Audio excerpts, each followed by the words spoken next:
Hi, my name is Rich. I use the he, him pronouns. You're watching my YouTube channel where I play amazing tabletop role playing games with friends. This is part of Star Wars Saturdays, which sometimes runs on Sundays because it's Saturday somewhere in the world, right? I think that's how I console myself with Sunday games on Star Wars Saturdays. This is the second session of a series that's actually run by Will, but unfortunately, Will had real life party to attend to for baby shower or something. Will, I hope you're having a good time. That talking about various names for this unborn child amuses you, and I hope you get a few drinks in and have a good time. But he asked me to step in and GM a bounty of the week, so I'm going to do my best. Bounty of the week is a hack of monster of the week to reskin it to Star Wars. Will and I, Will and I have tweaked and played with it a whole bunch. It's really fun. David MK has also come up with his own version, so it's the most forked game I'm aware of that I play currently. It's really fun. We have a new player joining us, and so we are going to go around the horn, have the extant players introduce themselves and their characters. Then our newbie will introduce themselves and their character, and we will work out some histories and drop into play. So I'm going to start, since it's easy for me, from the left-hand side of the character keeper, heading towards the right. So Sabine, if you could lead us off by introducing yourself and telling us a bit about this brand new character we've never seen in play in Star Wars Saturdays. Hi, I'm Sabine. I use any pronouns. I'm playing Quake. We use he, him pronouns. He's not exactly that brand new, but he is. Well, yeah, played him a lot. He's a clone from the old Clone Wars. He was a medic in the Clone Wars, and then Order 66 happened, and things went sideways. And ever since, he's been a mercenary and or bounty hunter. He's a member of the Unbound, which is a kind of clique group guild thingy that holds membership in both the mercenary and the bounty hunters guild. And some people say that they are pirates. That is not precisely true, but it's not precisely wrong either. They like to liberate people and things, and yeah, anyway. He uses the playbook of the agent. So that's his agency, the Unbound. And I think, yeah, that's about it, about him. Thank you very much. I appreciate it, Sabine. And then new player who dipped in to create a character but was unable to stay for play. So I feel like this is your first time playing with us, Chet. If you could introduce yourself and tell us about your character, which we're doing a name change, so totally cool. Yeah, sure thing. Hi, I'm Chet. I use he, him, or they, them pronouns, whichever comes to your lips first. I'm playing Blocks, designation BLX-8. He is a BLX series labor droid. He was an assistant to a scientist of some sort. I'm sure that will maybe come out in play eventually. He was an assistant to the scientist, but he, as it wants to happen, fell into a trash compactor and was stuck in trash for some amount of time before he was uncovered by bounty hunter Helavane. Helavane, Unders, I think, was it Hella? Yeah. And fell in with this crew as he's roaming the galaxy, searching for any information about his creator's fate, or his scientist owner's fate. Cool. Thank you very much, Chet. And then you've already mentioned Anders, so it's your turn, Anders. Yeah, hello, I'm Anders, he, him. I'm playing Helavane, she, her. She's the expert playbook. She's a techie, maybe a little bit of a medic. At least she has a back-to tank she can stuff people into when they need it. And she's into this for the money and the adventure. And, about it. Money and adventure. Not at all running from your dark past working for the Black Sun. Just, money and adventure. Love it. Thank you very much, Andesh. And now, Stephen, our newbie, welcome. Welcome to the fold. This is Star Wars Saturdays, where we play Star Wars games, and it's usually on Saturdays. Welcome. It's great to have you with us. Yay. Hi, my name's Stephen. Today I'm playing Delhar, the Jawa trainee. Delhar, their drive is, my pronouns are he, him. Delhar's are any. And Delhar was exiled by his clan, but they'll take me back. Surely they'll take me back if I bring a big enough score back. Delhar runs into danger, doesn't really know what all he's doing, and sometimes gets lucky. So we'll see how that goes. Lovely. Our sometimes lucky trainee. I love that. It always makes me happy. It feels the most Star Wars. These moves, which are stolen from the mundane for Monster of the Week, work pretty much as is. So let's see. As you heard the other characters introduced, Stephen, for Delhar, did you have any of your histories, which you can find on row 36, that felt like they might apply out? Yeah, I thought about that a little bit. So I'm going to ask a few. You saved their life from a target due to an unlikely chain of events. Tell them what. Chet, I like that for blocks. Being a Jawa, I think that at some point you were captured by Jawa, and I either helped you escape or stole you and brought you along with me. Something along those lines. What do you think? Well, could this be after? So Blocks was uncovered by Hela out of the trash compactor that he'd been stuck in for who knows how long. Could this be sometime after that? Maybe Blocks just keeps getting into scrapes. That's something he might be good at, and you picked him out of this sandcrawler. Yeah, that sounds great. Neat. So on a hunt gone wrong, when Blocks was maybe left behind by another team or decided to go off on his own, you ended up being captured by Jawas, and Delhar broke you out. That's great. Any others, Stephen? Yeah. So another one that I put down is I'm a bit suspicious of Hela. I think Hela, she looks really scary, and I'm not exactly sure what she's into. So, how does that sound, Anders? Sure.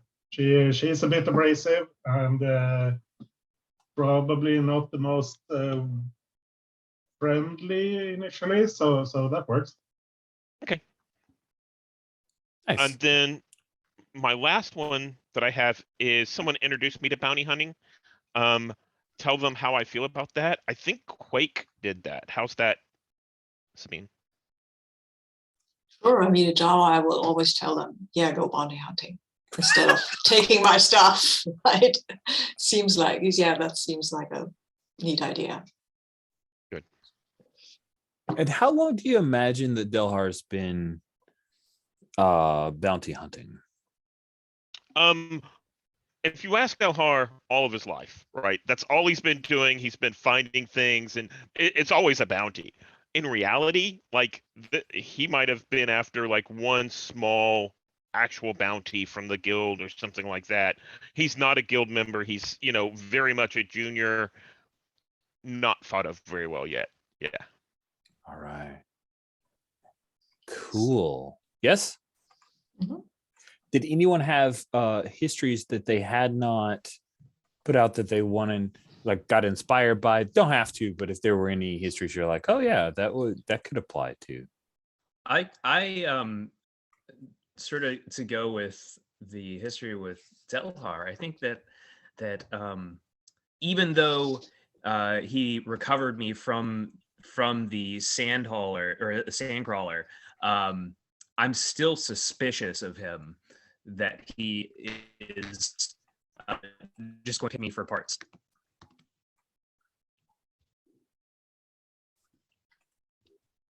You okay with that, Stephen?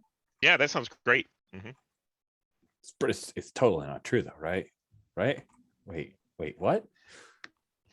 Who knows what Jawa are going to do, right? you never know until you get in the situation. It might seem appropriate at the time. Cool. So we will begin our session. Does anyone have any beginning? I don't think so, but I just want to double check so I don't miss it. Have beginning of session moves? I don't think so. I think everybody has once per session and then combat and that kind of stuff, but I did want to double check. All right, cool. So if you take a look at the NPCs and bounty board, you will see that there is a place called The Rock. No, it is not The Rock from the movie The Rock. It's just this cool space station. It's a repair station. It has a cartel gambling den. The Jorgo might call it a casino, but others might call it a gambling den. And it's also got the Bounty Hunter Guild branch. This is the place where you could turn in bounties. Actually, like if you bring in live bounties, you can hand it over here, get paid. It's where you can check the bounty board for new and upcoming bounties. And you can also kip here, hang out. You can spend time here. This is where your ship, I believe we had named her the Bright Beauty. And Stephen, if you take a look at the Your Ship tab, you see that we have a very sleek ship that is unfortunately unreliable and takes rare parts and is very conspicuous. It was a prototype for an Imperial yacht, which is why it was called the Bright Beauty. Not sure why the crew flies around in such an ostentatious, kind of looks like a pre-Imperial relic of the Beauty Age. Something you might find on Naboo, but these guys are riding around in it. Yes, it was cheap. Oh, by the way, Sabine, you're just replying directly to me. I realized that as soon as I hit the send button. I hate how this thing does that, but it's okay. So yeah, it was cheap. It was cheap on the market, and you guys said you could keep it flying, which has been a true statement so far. Oh wait, wasn't it actually an unbound ship in the unbound arsenal? We're just using it to get from A to B. I think that I like wasn't that. that what Yeah. we decided?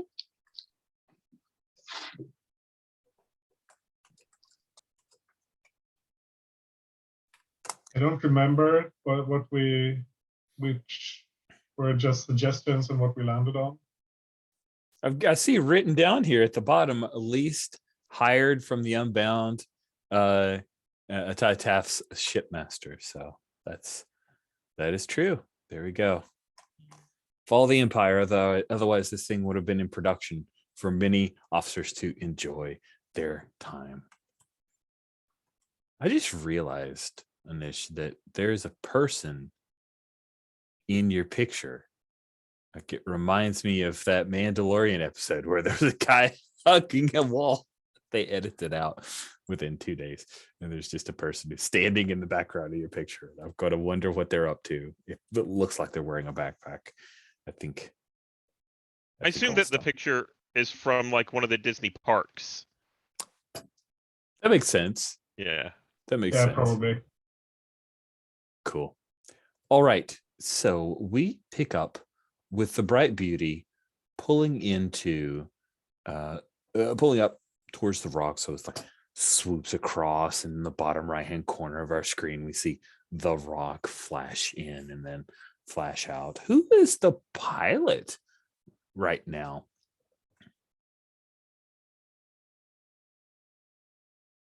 I can fly a ship if there's nobody who's especially good at piloting stuff. Yeah, I think I'm probably busy keeping it flying. So Yeah, I can fly. I can fly a ship. Okay. I've done it before. Oh, and Chet, just so it's clear, we had said that Blocks was on the ship when so you're there. And I'm perfectly happy for Delhar to also be on board. Baby Delhar got picked up. Maybe they got picked up on the way back to the rock. But if you also, Stephen, are interested in just having Delhar at the station when they arrive, which would you prefer? I think it'd be better if Delhar was on the rock. And he's probably like in the hangar waiting for a job to show up. And as soon as these guys land, I'll pop in. Like I've been there all along. So Nice. So Quake, you bring the Bright Beauty in.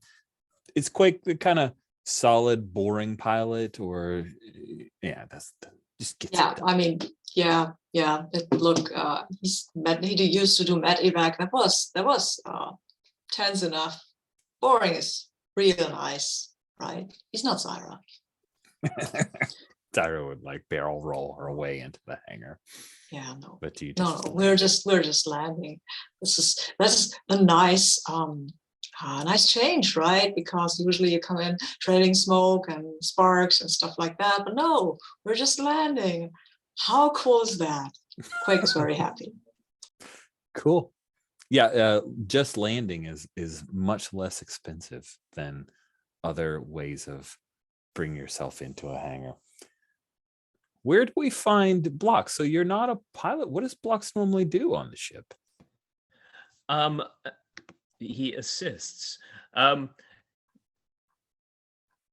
think that if Quake's piloting, there's a certain amount of distrust between the two of them. So Blocks is probably trying to assist with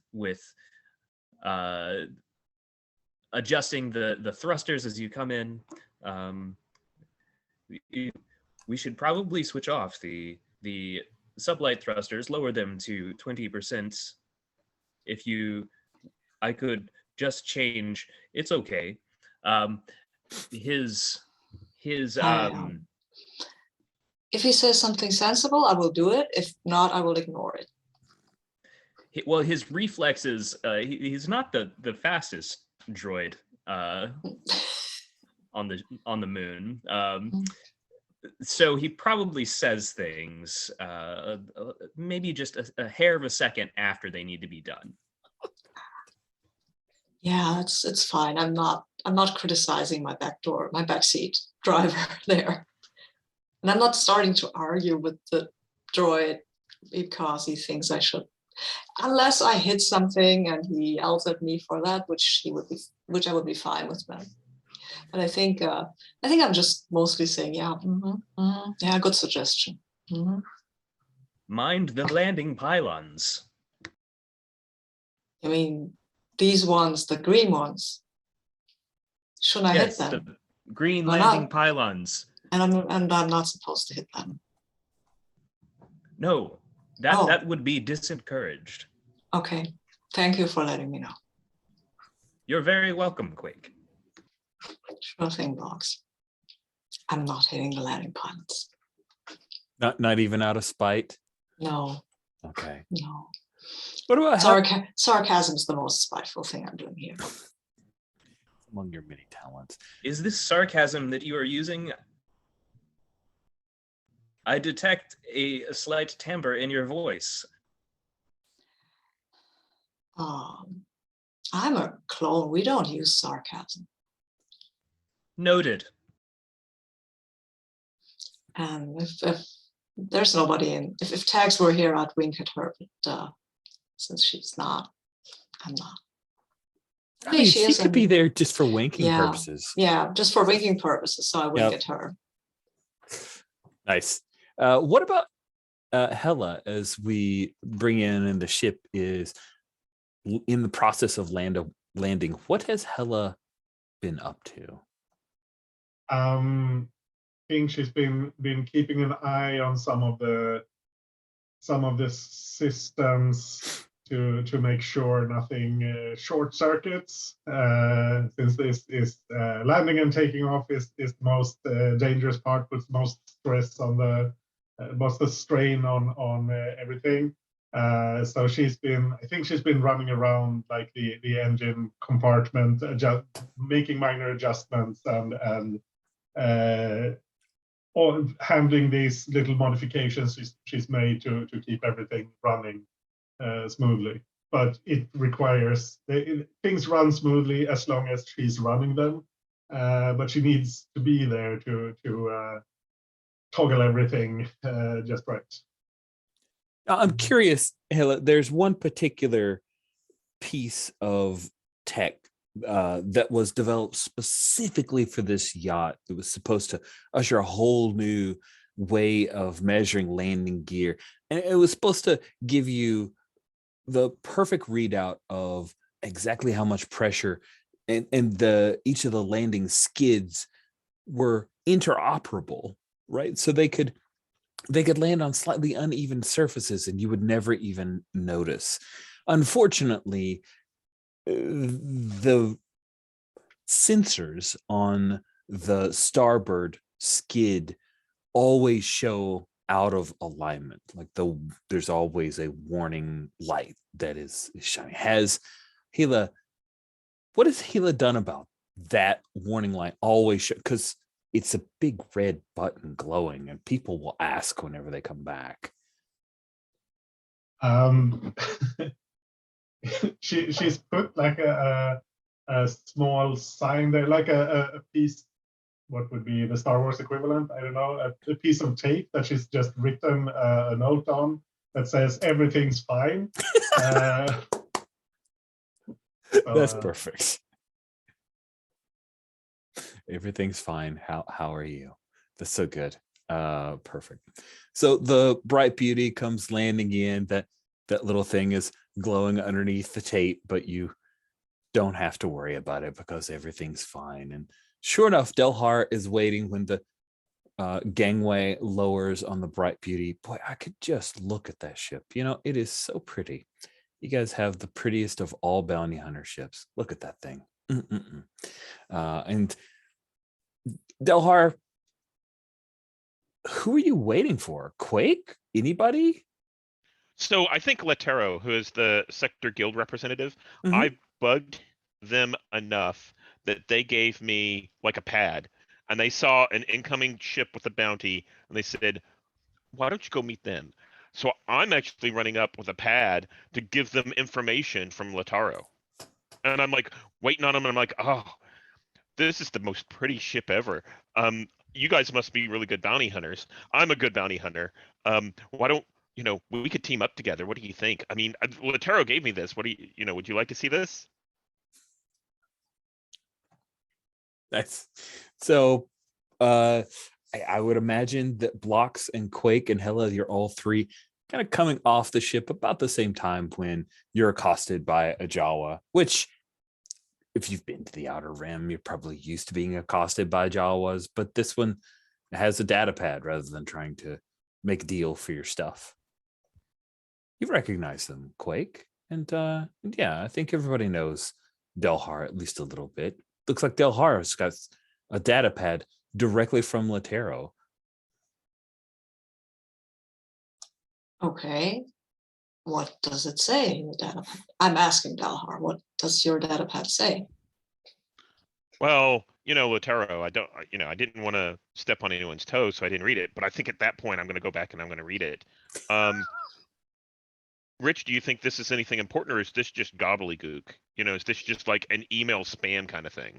I mean, if you got it from Latero, it's probably just a readout of the latest listing, which would have Moff Arkham, Torek Mylar, and Lishbek Finn as the current bounty board within your purview.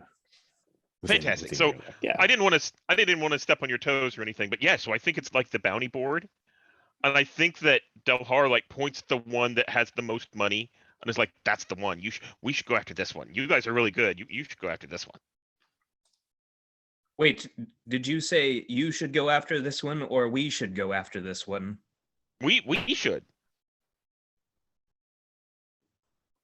Are you a member of the crew now? Well, yeah. Wait, are you a member of the crew? I recognize you, Delhar. Oh, this is the Jawa. It's obvious that he's a Jawa, yes. You want to join us for going after this bounty? I've been assigned. Latero's told me to come here. He told me Oh. he didn't. Okay, it's odd. Usually doesn't do stuff like that, but okay then. Hot cut to Latero sitting at the bar with Delhar pestering him, and he says, "Just take this to the crew from the Bright Beauty," and that's the assigned. Jump back to now.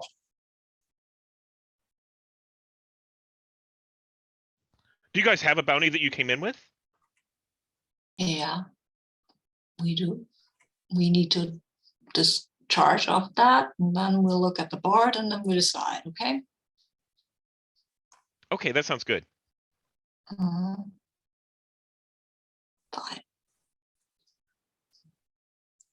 Cool. So the rock itself has grown a bit recently. So it's a repair station, but because there's the gambling den, there's now like a bar where you could drink, and of course there's a nicer bar at the gambling den. The repair station itself, there's housing for folks that just want to get off the ship, get off their ship. The housing is clean. Where is it that the crew goes, Hella?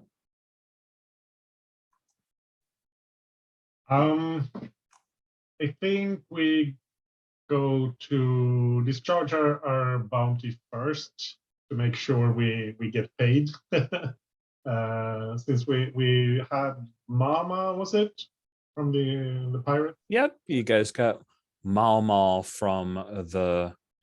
Oh, did I hide that? I thought, yeah, the Kismet clan, the Kazimic clan. I don't know. We changed the name, how we pronounce it, several times. Yeah. So I think we deliver that first because everyone wants to get paid, and then I suspect everyone has like their own thing to do. But I think there's some cantina or something where we meet up after we dealt with our various errands. Someone's probably sending money somewhere, someone's buying something, that sort of thing. Then we meet up at a cantina to like celebrate a bit and discuss what kind of job we want to do next. Go check the bounty board, maybe go back to the cantina to talk a bit more. That sort of thing. Cool. And what does Blocks do during this? Everybody has a bit of downtime at the Rock. Oh, I think that just to give him a reason to be coming in hale and hearty into this narrative, I think he goes and gets an oil bath that's been long needed, since we don't have the facilities on the Beauty. It is a luxury he seldom affords himself, but since they have the facilities here. That's great. I really like that. So you get yourself an oil bath, and yeah, there's probably some Ugnaughts that are scurrying around, tending to various machinery and things. It's a little disconcerting because behind certain doors he does see droids disassembled. So he's a little bit wary, but this is an up and up facility, surely.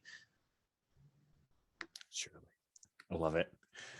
And I think as you are finishing up your oil bath, you hear the tink, tink, tink, tink from a particular pit droid, the repair droid pit boss, MYRV or Merv. He is in the process of coming in to settle into a much smaller, because he's a pit droid. You know, the pit droids, the ones that get hit on, there's a picture of them. They're pretty small. So he tinks into one that's probably used for astromechs normally. And he lays back, like he just kind of does the thing where he puts his little arms on the sides of the tub, and he's got for some reason, Merv has a cigar that he carries around, but he's put a red bolt at the end of the cigar, so it looks lit. It's a very odd affectation. He also has a spray paint mustache. That way you can tell him from all the other pit droids because he has like a little tassel of them, And he looks over at you as if to kind of tilt his head like, yeah, this is the life. Your modifications, I noticed, are they self-applied? What? No, I was created with these. Designation of my specialities. Ah, it is good to have a mark that distinguishes you by your assigned task. Not only does my superior intelligence, but also this.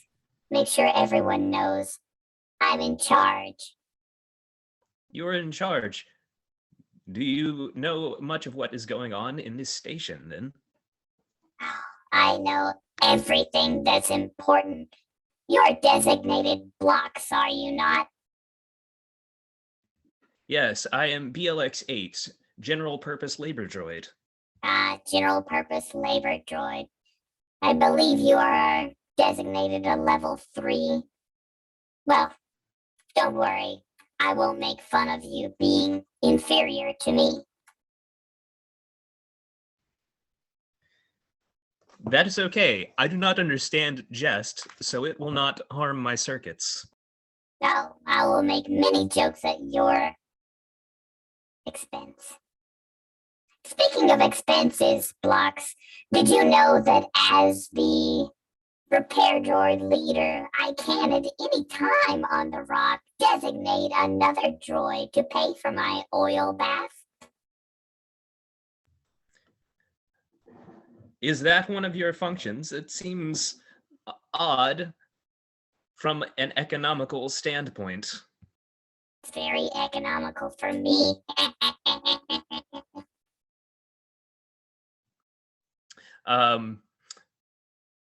Are there any official looking droids or people around?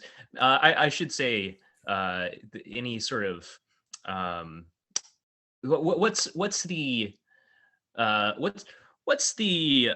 law enforcement situation around here? Let's say that. Great question. Awesome. So, is there security on the rock? I would say that the answer depends on where you are. If you're in the gambling den, the security is provided by Jorgo the Hutt. There you go.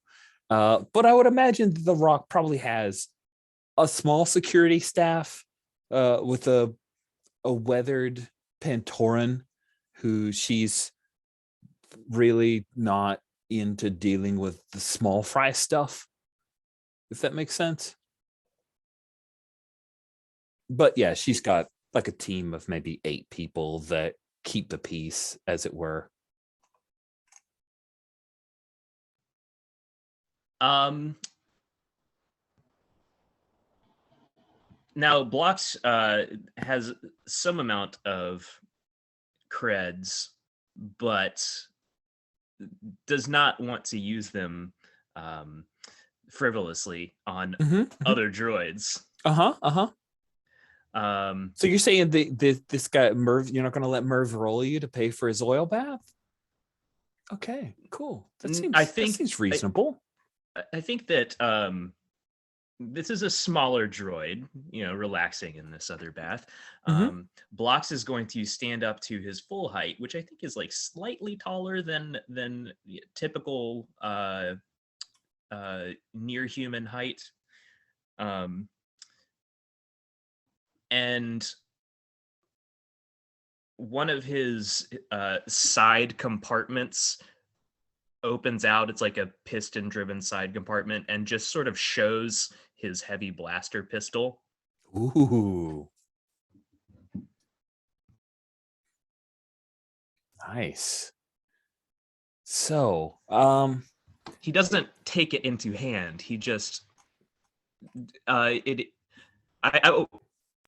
think that actually he says, "Oh, pardon me. These compartments are always so finicky. I did not mean to open that." It sounds like you're trying to get him to back down, which if we look at our move set, there's nothing for intimidating somebody. So probably we're leaning towards manipulating him, which you're not awesome at. But I'm remember, not. remember, you get XP on a fail. All right. Bring up the history.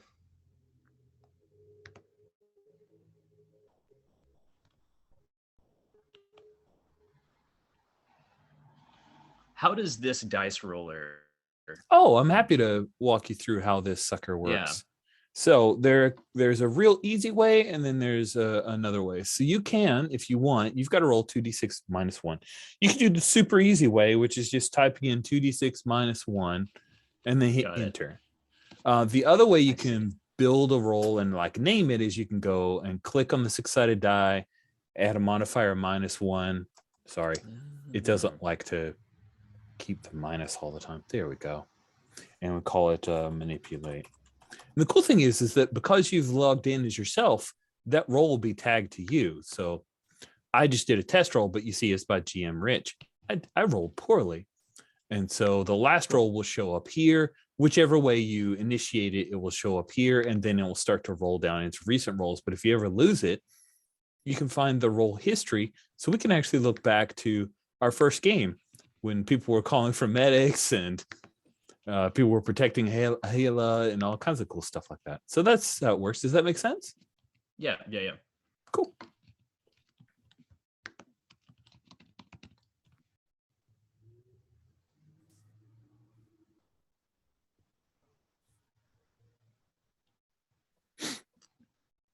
Oh, a 9. Fantastic. Yeah, so you do the casual reveal that you are carrying a blaster. You are no one to be messed with. And there's a pause, and Murph says, You know what? I was just joking. Don't worry about it, Blocks. I've got this taken care. I actually paid a subscription anyway, so it's fine. Yes, it is good to support the local economy. It's good that you are doing your part. yeah. And at this point, he's a little bit of a pushover. Like you bring a gun to his bluster, and he backs off. So with a mixed success, I'm going to say that he caves at that point. Did anyone have anything specific on the rock that you wanted to take care of before you meet up with the group? No? Yes, maybe. Maybe just check out if I can find out anything about the. I mean, we know that the Black Sun has been active in the sector, so maybe I would like to check out if they've heard anything about Pandit Moore, because he seemed to be interested in me for whatever reason. Cool. And I just would like to. I don't know. Just keep my get an ear to the ground. Yeah. Okay. So that moves into drives and spinning creds. If you want to work towards your drive, you can tick a drive track box by spinning a cred to get a little bit of information. You want to do that? There's no other way to do this, right?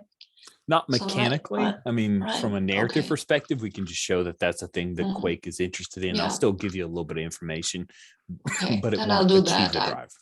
No, I will keep my cred for now and might spend it later. I need it. The That's way fair. the dice roller You never works know. for me this year, right? In 2022, the dice roller does not like you. Is that what you're saying, Sabine? It's been a thing. whole I've rolled 2 snake eyes yesterday in a session. I did Oh 4 rolls or something. Yeah. Oh, It's not goodness. Well, great. then we will show you. Here's what you find.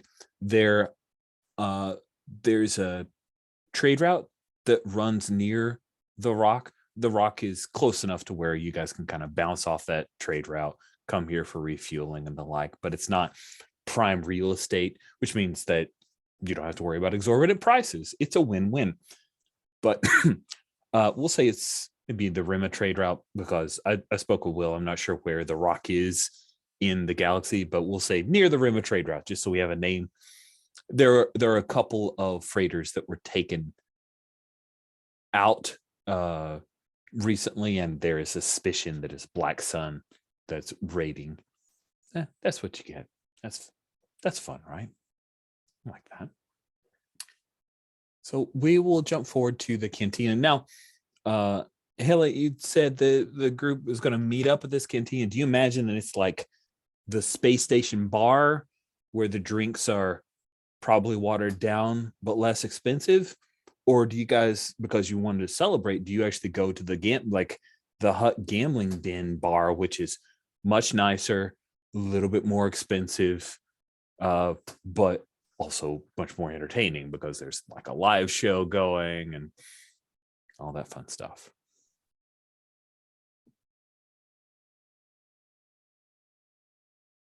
I think we're generally not making enough credits to go to the fancy place. So we probably hang out at the cheap bar, and maybe if we've hit a really big score, we go celebrate at the casino. But for the most part, we'll go cheap. So the four of you are sitting down having drinks, or not, because Droid probably not drinking alcohol. I would imagine that it would be worth it. But hey, if you want to do it fit in, I'm not arguing about that at all. That's fine. There's music piped in but low. It's like a remix of kind of some song called Banana Time. I don't know. It's weird. And you guys are sitting at a table, and an Ugnaught comes in. A Quake, Hela, maybe Blocks and Delhar, but definitely Quake and Hela. You know this guy. He is an infochan, right? Like, he's a person who knows information. And actually, Witto is on our NPCs. He used to be an Imperial back during the day, who's somehow been able to keep his credentials. So he was an Imperial who was part of the Imperial Office of Criminal Investigations, the IOCI. The IOCI regularly employed bounty hunters, right? That's how they got things done outside of the Imperial Core. A lot of times is they would open bounties, Imperial bounties for people. And this Ugnaught was connected enough for an Ugnaught to where he worked for the IOCI. And somehow he's maintained his credentials when things flipped over to the New Republic. You don't know if he greased the right palms or if he's actually good at his job, but he's used that along with a number of other things to get things done. That said, he's not attached to the Bounty Hunter Guild office per se. That's Latero. The two of them don't like each other. But Whittar comes over, kind of scans, and comes straight up to your table and drags a stool and climbs up onto it, because he's an Ugnaught, so he's short. And he climbs up onto the stool, and he said, "You guys looking at what your next bounty's going to be?" Still discussing it. I got an opportunity for you, a really good one that Latero can't give you. Yeah, you interested? Hear a little bit, maybe listen, huh? So, Sure. A couple weeks back, there was a killer named Turnashandrik. He pulled a big raid on Tajiko, this mining company. Maybe you've heard of it. I don't know. He killed a bunch of workers, made off with a fortune in ore and crystals. And see, he's kind of been in a big noise in the Outer Rim for years now, hit and run type stuff. Sometimes he does assassinations work on the side. Not a good guy at all. And Tajiko has had enough of it. They put a big bounty out on Turnashandrik. They want him dead. And Here's the thing. It's a corporate bounty, so you guys probably haven't seen it yet. If you're interested, I could sit on that before it gets posted out, and you get a lead on it before it's even out there. And here's the part that makes it really, really sweet. You might think, okay, a 12 cred bounty, not that big a deal. By the way, that's Rich is saying 12 cred divided by the 4 of you, so each would get 3 cred. I know Will does. I'm going to say Will does. It's a 3 cred bounty, and then it's 3 cred for how many players go. I'm doing it differently. I'm sorry. That's how my brain works. It feels weird. So here's the deal. Here's what makes it really, really sweet. Really, really sweet is I got a friend who's seen his ship, the Arbalest, spotted it on a planet in the Outer Rim. Chandric's there. Hold up until this all blows over. I'm the only one who knows because my guy and I, he owes me from way back. So this is a cakewalk for you guys. 12 creds, nothing to sneeze at. So I can use my pull to delay the processing for a few days. You get the exclusive opportunity to go out there and bag him. You get back here, then I'll push the posting through. Your man Latero will present it to you. You've already got him in hand. You collect the money before anyone even knows. Yeah, how do we know you're not lying, basically? I mean, you can tell us a lot of stuff. He kind of wipes at one of his little tusks. I'm not lying. I can tell you where Turner Chandric is. Sure. It's What a do you good get out of deal. it? What do you get out of it? Why are you Well, coming to us? I mean, I would take a percentage. Why would I do it free of charge? You guys are here. You're available.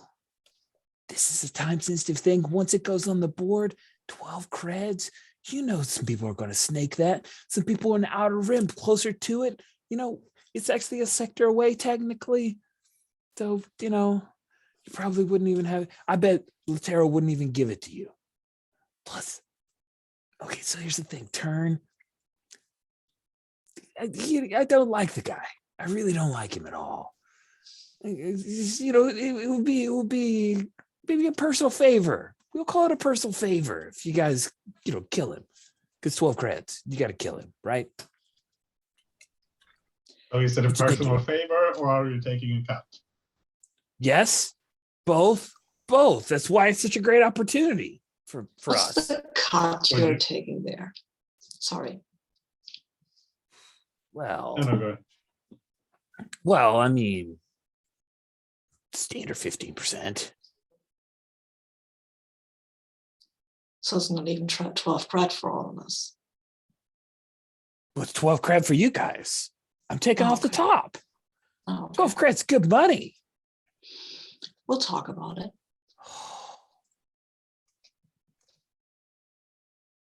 All right. You can stay around. We'll talk about it. We give it to you, the decision to you. Once we've reached it. So go play a hand of sabak or whatever you like to do. And we'll tell you then. Man, this place is small potatoes. I like hanging out at the casino. Slides off of the stool and he goes over to like this little arcade machine thing and starts playing some comp match. I look at all of you and I said, I don't trust that guy. I Me don't trust neither, him either, but 12 creds is nothing to sneeze at. Yeah, he is right about that. And if we have, even if he's taking a cut, if he's right and he has the correct information, that means quick turnaround. We get another job soon after. Yeah, I've never, every time somebody comes to me and says, this is an easy job, every time it's not an easy job. Every time something goes sideways, or it's never walk in there, do that thing and go out there. It's never works like that. But fine. Well, we Yeah. already know it's not going to be an easy job because we know that, quite honestly, it's going to piss off Latero. Because, Witter let it slip that they're not friends, and he's doing it, kind of as a competition kind of thing. So there will be a cost for us of pissing off Latero.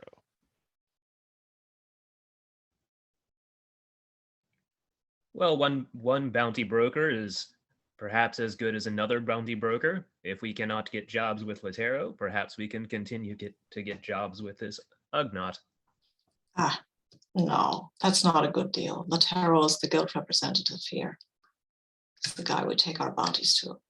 It's not that no. Delhar is not wrong there. Yeah, but on the other hand, if we ice this guy, we take the bounty, can sit on him for a couple of days, have him in storage, and then deliver him. Doesn't need to know that we had an arrangement with Thor. And you can tell Latero whatever we want. If he puts out the bounty, we say, hey, you know what, we already got him. I mean, we just take the job when it shows up, and yeah. I've got a bad feeling about this. Yeah, but you always have a bad feeling. You have a bad feeling about everything, and we never get any easy jobs anyway. So. Fair enough. If you're hell bent on this, let's do it. Sure. I'm just saying that it's 12 creds. It's 12 creds. Fine. Yeah. Okay. Delhar, what about you? Well, I was actually looking at the bounty board, and a lot of these bounties are worth a lot more. But easy money is easy money. So yeah.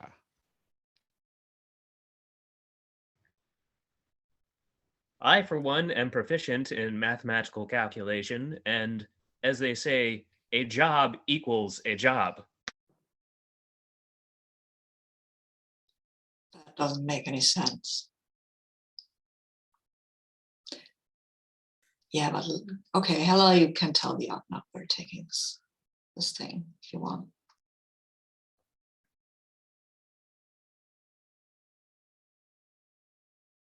I just think that this seems to be a bad dude. It's good if he's taken off the board, and if we can get paid for it, then that's all the better. And if Wither's information is bad, he's going to owe us. That might be useful. So, I mean, even if things go bad, we kind of have an upside. Yeah, I'm convinced.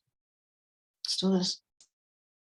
And I think that Delhar's kind of been walking around with a little bit of swagger. I think the reason that Witter had to, pull a chair over and kind of stand up in it is because, Delhar has like the booster seat equivalent, right? The one that was in this bar. So he's got a little bit of swagger, and he's like, let me talk to Witter. I'll make sure he comes over, and we get the best deal possible.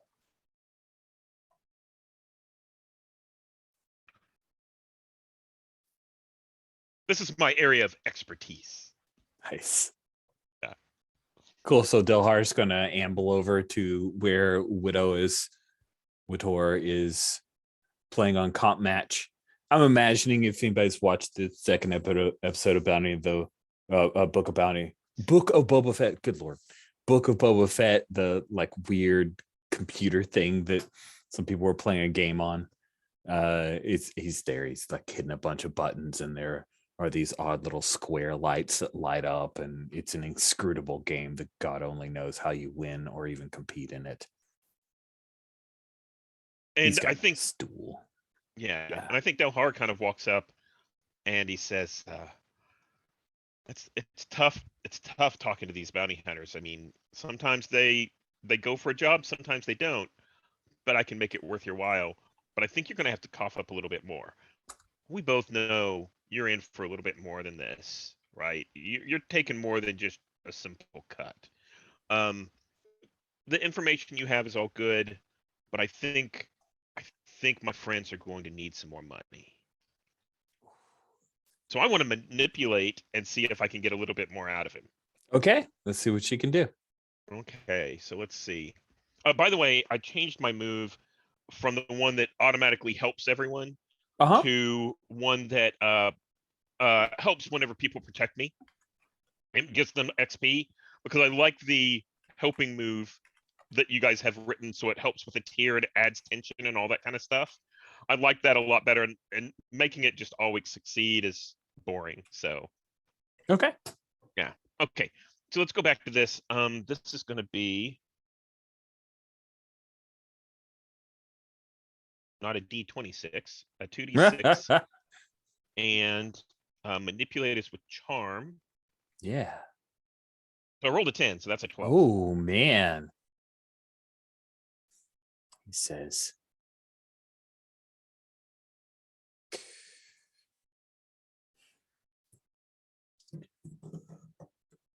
all right. You talk me into it, Delhar. You drive a hard bargain. I'll cut my percentage is a 10. So like I'm not gonna make you go back and forth. I'll cut it down to where I get a cred. You guys get 13. You split however you want. Yeah, I get a single solitary. Okay. Ashandrix on Saragar. It's a jungle world out on the far reaches of the rim. Real bush territory. Used to be big mining there before the Litrium and Thallium ran out. Now the place is folded up. It's a ghost town. There's a few people left, some small businesses, people holding out. It's a smuggler place. Smugglers hide out from the Republic, and it's backwater stuff. So you're not going to have to deal with much of anything there. But there's only real one place to land. The only thing close to a starport's like a landing field at Stored Township. I'll give you the coordinates for the system. Remember, I don't get anything if you don't bring anything back, so don't screw this up, Jawa. We won't screw this up. We're a great team. I mean, we work really well together, and we'll bring you more business. All you have to do is just keep this information coming, and we'll both be rich. All right. And he'll transfer over the thing, and I dropped in chat basically what he said, so you don't have to remember a whole lot of names that I just threw out. And so he transfers over the information with the coordinates. It's off the beaten path, but you guys could fly there. So what do you want to do?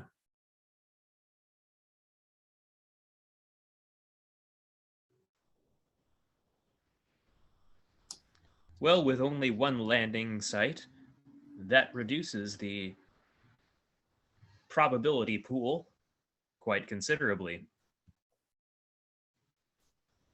I'm sure I can make things a little bit better. So I've got a speeder bike, right? And the speeder bike, as we come in, one of us, I can potentially just head out on the speeder bike so they don't know, before we land in the ship, one, maybe two of us could have already gotten off. I'm picturing a Jawa on like a full-size speeder bike, and it's a very, very fun picture. By the way, in my gear, it's a stolen swoop bike. So just so you know, at some point you're going to see the Jawa kind of looking around and pushing it up into the ship. Yeah.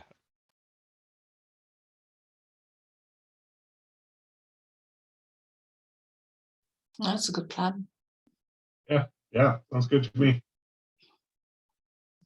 Anyone wants to go with Delhar? And I'm looking at Hela. Sure. I'm sure this Java is a perfectly competent driver.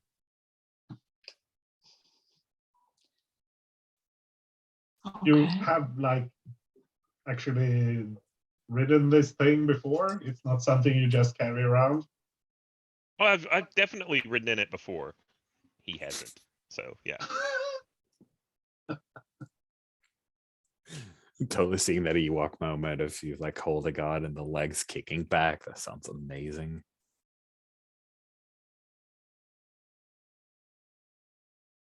Cool. Yeah, so we sneak in under the radar, see what we can find out, land the ship, find him, kill him, bring him back. Sounds like a plan. So you land with the speeder bike, Blocks and I land with a bright beauty, and then we try to find him and then try to take him out, and then we try to find the stuff that he took from the mining colony, just because I mean you Yeah, might I be mean, able to sell that. Yeah, if he stole a fortune in crystals and minerals, I'm Mhm. sure there should be something left of it, or he's got something stashed that could be useful for us. Yeah, I mean he's a ship, right? We could maybe scrounge for parts at least. Yeah, we could use a new lateral compensator for the hydraulics. It's a bit unstable. Oh. Yeah, I noticed a slight drop to the left. Yeah. Noted. I have a list of parts that could be scavenged for the beauty. And I think Delhar looks up and he's like, "Oh, let me see that list," and starts going over it like, "Oh."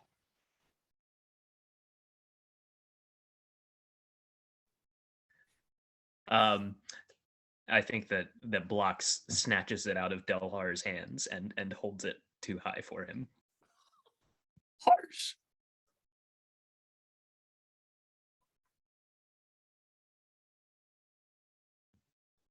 Okay. Anything more you guys wanted to do, or should I drop you to Saragar? Let's land. Sweet.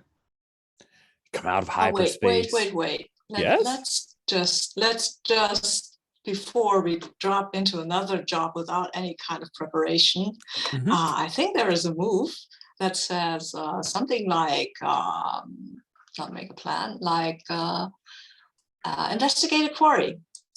Yeah. Okay. Let's maybe do that before we go and find out stuff about this Tam Ashandrik and what he's really been up to, because right now we know what the Archnaut told us, and maybe that's totally untrue. So Okay. That seems logical. mhm. All right. So investigating a quarry, is this a thing you imagine you guys are doing on the rock? Okay. Sure. I mean, we're here. Yeah, They that have seems reasonable. information resources, I think. So yeah, let's do it here. That's All fine. right. When you investigate a quarry, roll plus sharp. On a 10 plus, hold 2. On a 7 to 9, hold 1.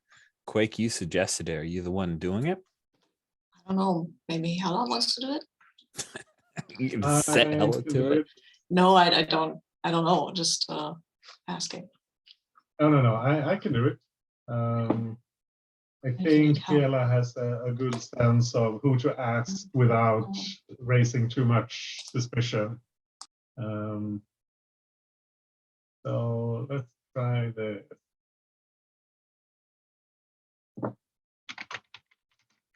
What?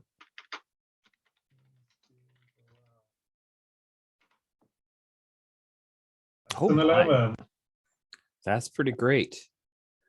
Your questions there on row 37 of the moves tab. Yeah. Investigate a quarry. I guess what is being concealed here would be useful. What is being concealed here?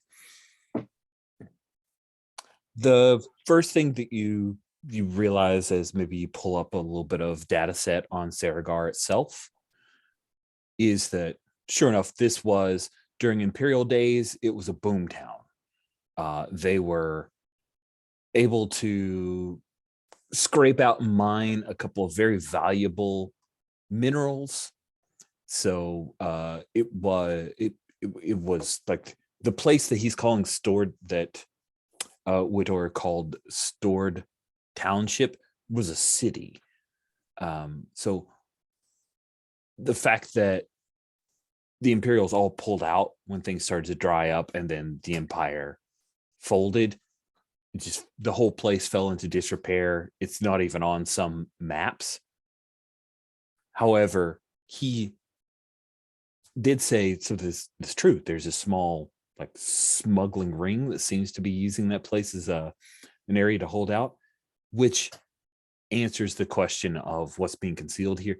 The fact that they have one place to land, one starport, that's the one official starport. Smugglers are going to have their own places. There are a number of refineries and mining areas that would most likely have had the capability for people to like land, transfer stuff out. So that's what's being concealed here. It's entirely likely that the Arbalest, which is the name of Turn's ship, is not landed at that starport. Yeah, cool. So he's using one of the old smuggling places.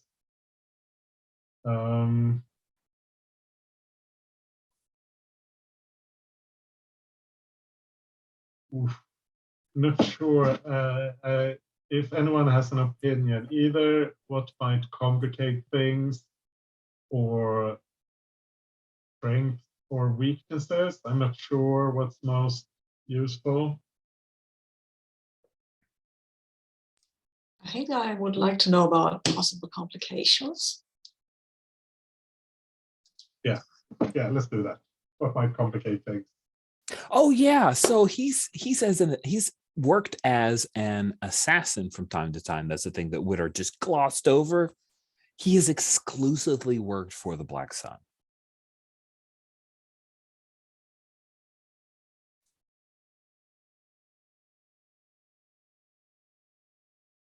Okay, yeah, that's kind of a complication. Well, Yeah, it's so kind of a motivation as well.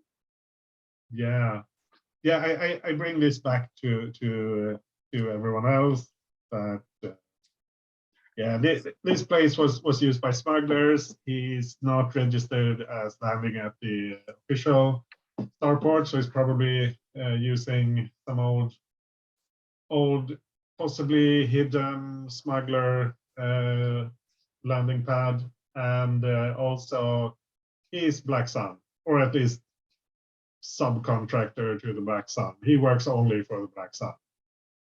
Oh, good. Yeah, I mean, as far as I'm concerned, all the more reason to take him out. But it might also piss them off if they know it's us, and they're going to know it's us if we take the bounty. As if they could be more pissed off at us. Yeah, I mean, there's degrees, but I don't see it as a reason not to do it, but something to be aware of. You know my feelings about the Black Sun. Yeah. I don't think any of us particularly like them. You're not a fan of the Black Sun, are you, Delhar? Oh, no. I mean, they're awful, and he kind of spits on the ground. He probably hasn't had any dealings with the Black Sun, so yeah. He's just going along with the flow. Yeah. So we should probably look for alternative landing sites before we set down. See what we can see from orbit, maybe. But yeah, I say we go ahead with the job.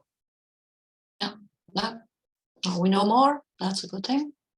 So when we're in orbit, we can maybe read a bad situation. Cool. All right. So we see the bright beauty come out of hyperspace. And then, of course, we see Saragar on the bottom right-hand corner. Seen from space, Saragar is this, it appears to be a serene world. It's covered with blue seas and turquoise land masses. As you guys get closer, you can see that there is a vast jungle that covers the primary continent. You said you wanted to do something while you're. Do we have any up sort in of orbit? scanning equipment? I believe you probably do sometimes. Standard Yeah. scanning equipment.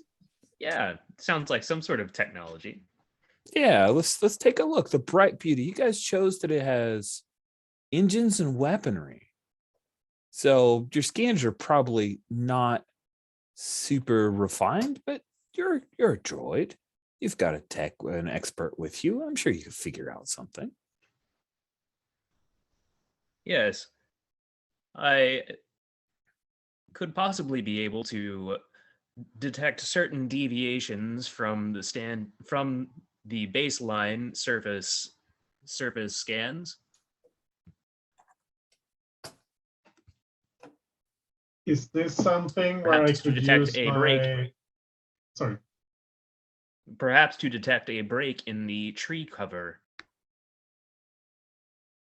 Is this something where I could use my preparedness move when I need something unusual or rare, like a particular type of scanner that would be useful in Sounds this situation? great to me. I'm all about it. Yeah. Cool. Let's see. And then, yeah. That's a 10. Okay, on a 10 plus, you have it here right now. What is this scanning equipment that you have? Like, is it something you built, something you stolen, something you acquired at a previous mission and have repaired? What do you think? I'm sorry, I think I talked over you. No, it's fine. It's fine. I think it's something she pieces together while they're on their way there. And it's a scanner that can measure like sublight engine residues on the ground or something, so they can see if a ship has landed at a particular location. Nice. That's really cool. Well, we can use that to justify a read a situation. Wasn't that where you were leaning anyway?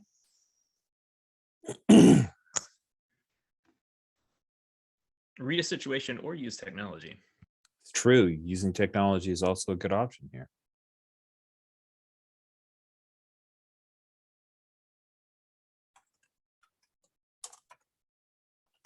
Why not do both? Why not do both? We can, maybe blocks can use some technology, and then Hila can read the bad situation. Yeah, certainly blocks can look at data, but knowing what it actually entails for their future, that might be someone else's forte. Yes, let's start with use technology and see what we get, and see if there is a bad situation to read, or if it's just everything's hunky-dory. I'm sure everything will be fine.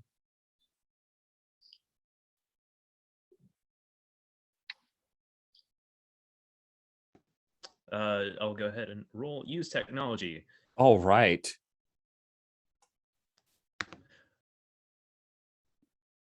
Okay. Looks like you got a 9. Got a hit. No, 7 to 9. It works imperfectly. Choose your effect and a glitch. The GM or the guild master will decide what the effect the glitch has. Ooh.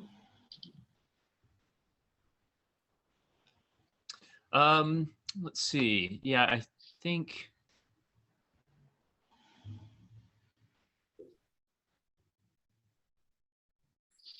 observe another place or time, probably trying to get some sort of readout on the surface level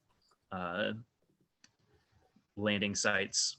Mm-hmm. Mm-hmm. And glitch, let's say.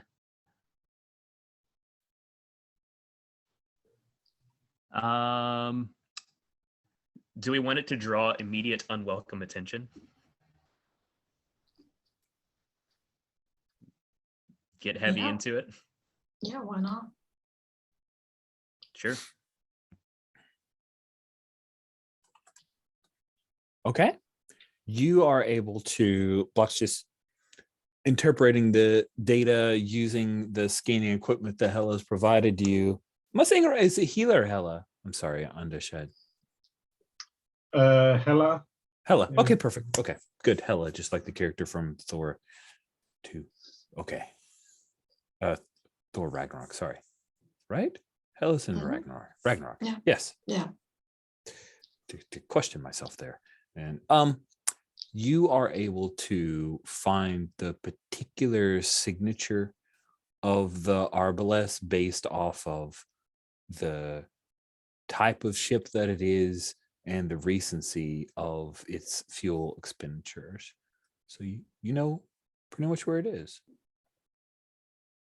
It is at a refinery, not located at a stored township. Cool.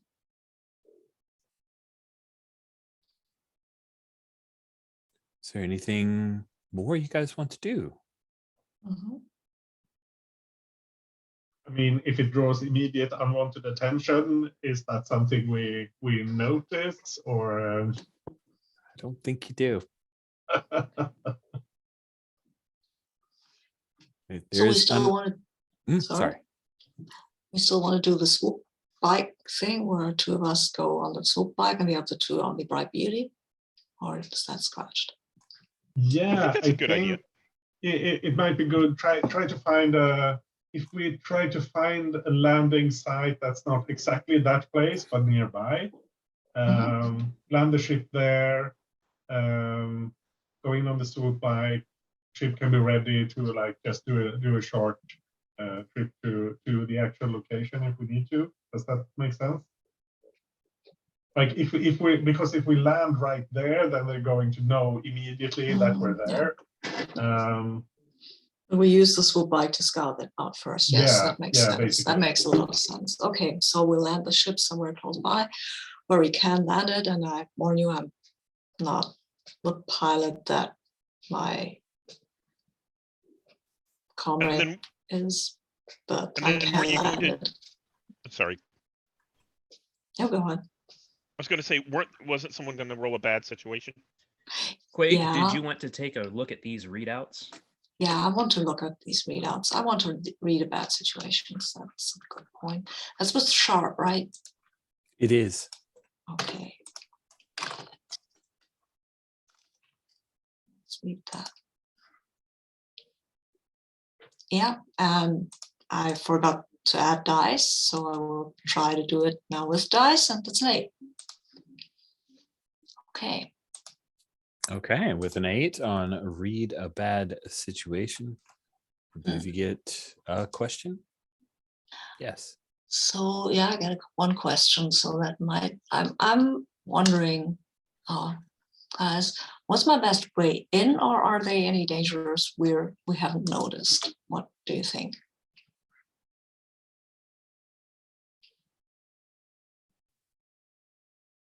Being something we haven't noticed. Mhm. I mean, we are dealing with an assassin here, so. Right. Yeah.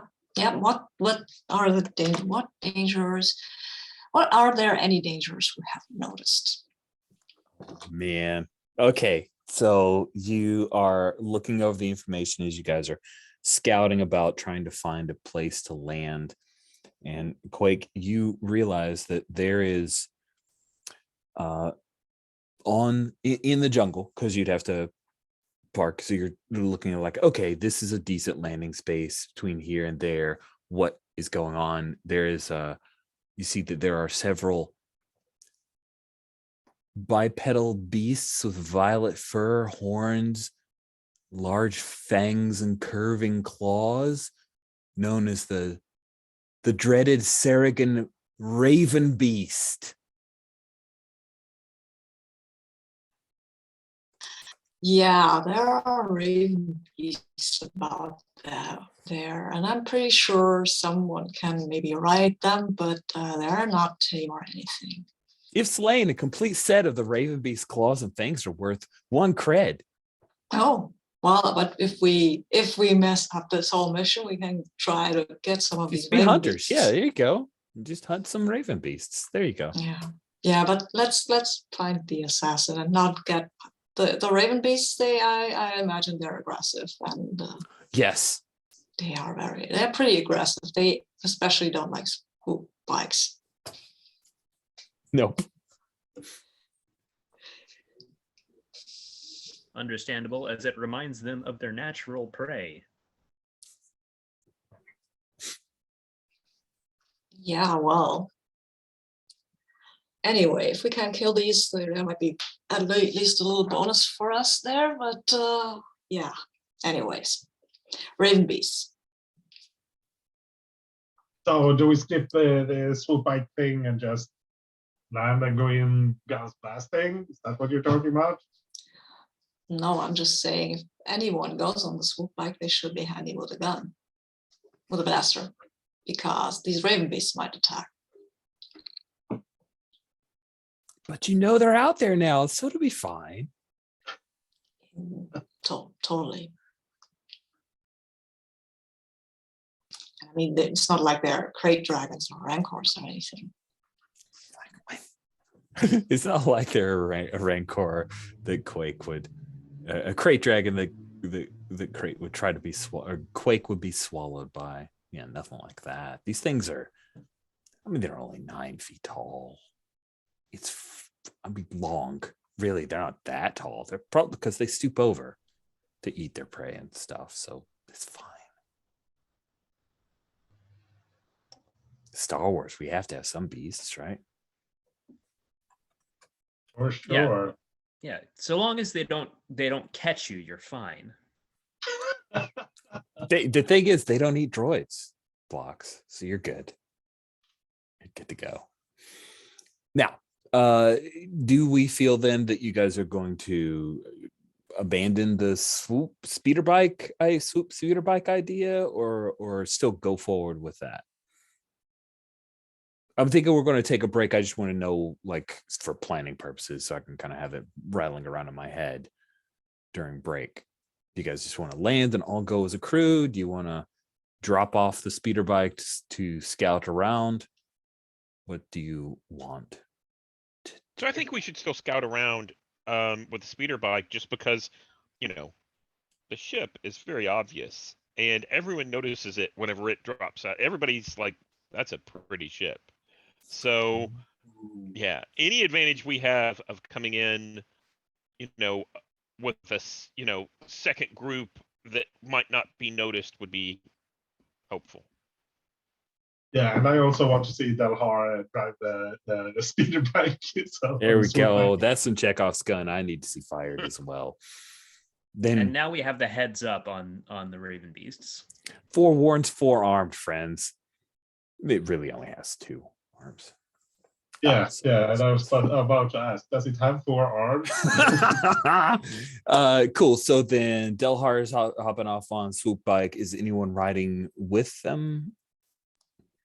Nice. Hello, Okay. Delhar. Sounds awesome. And Quake and Blocks back on the ship following up. Cool. Let's take our break. So we start off with the Bright Beauty coming down over the jungle treetops, and maybe there's a moment where you zip past and we see one of the Raven Beasts look up into the sky, seeing the Bright Beauty. It doesn't seem quite as jealous as most bipeds would be, but it lumbers along, the furious violet-furred, horned, fanged beast that it is. And then Delhar and Helavain will I'm imagining that, like, you guys drop the gangway so that the swoop bike like hops out, right? And then the Bright Beauty continues on so that it does, it's inobvious that you have dropped out. So that is awesome. We have the lovely sound of your speeder bike flying out of the back, zipping along above the treetops. Delhar, tell us, what is it like this first time that you're actually flying this speeder bike? I think that what actually happens is Delhar hops on, and I think Hella gets on the back, and Delhar, it starts a couple of times, it jerks a little bit, and I think he's used to like speeders and that kind of thing. So I think he hits it really hard, and we kind of spiral a little bit as we come out of the back and drop, and then he kind of gets the feel of it and backs off, and he's going slower than you normally would on a speeder bike. And just kind of spinning around, doing circles and everything. And I think I think we actually see some of the stuff that was in the equivalent of like, a little pocket or something like that, when we're spinning, kind of go flying out. But it's not Delhar's. He doesn't care anyway, so it's fine. What's Hella's reaction to this erratic swoop bike piloting? She's hanging on for dear life at first when they spiral, and when they slow down a bit, she's, you sure this isn't your first time? Oh no, I do this all the time. Yeah, just like this.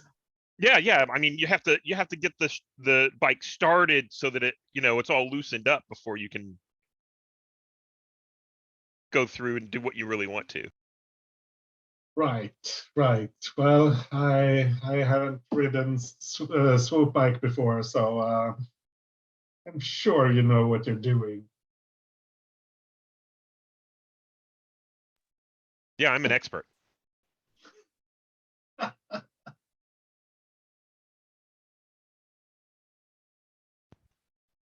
Just get us there so we can scope this place out. And for some reason that works against all physics, Delhar's Jawa hood never lies back in this, just like always covered, always a shadow. You always see those lovely yellow eyes of his and nothing more.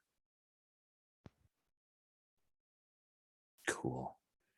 Quake, you bring the bright beauty down in the closest, best spot that you can locate. I think it's right near a river.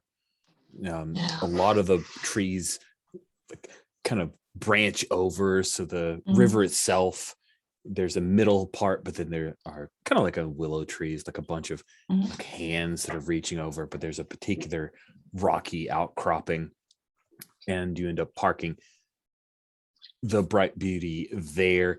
The landing gear sinks in, you feel her kind of sinking, a little bit of the river's rushing up over, so you know, this is not a place you probably would have stayed parked for a really long time, but she should hold for now. Yeah, well, I will send Blocks to check on the red button if it's glowing or not. It's glowing. Yeah, but I want him to go and do it just so I haven't any distractions when I land this thing. Certainly. I shall do this very important task required for landing. Thank you for assigning this to me every time we land. Mm-hmm. Sure thing. Right. So Blocks, when you head back, you check, and sure enough, there is an indicator light that someone has placed tape over with a note that says everything's fine. That indicator light is on, indicating something is wrong with the starboard strut of your landing gear. Is it a red blinking light? It is. It could blink yellow, but it is blinking red. Blocks leans over, inspects this, and finally he has a task that is sufficiently important, makes his way to the front, to the cockpit of the ship, and leans his head in. Quake, the light. Is It it is blinking? red. It Yeah. is blinking red. It indicates some sort of warning, I'm sure, but it seems that Hela has declared it not to be a problem. The tape is there on there, right? That says everything's fine. The tape indicates that everything is fine, but the light itself indicates otherwise. Ignore the light, trust the tape. Noted. Hela It did knows what say she's doing. Hela knows what she's doing.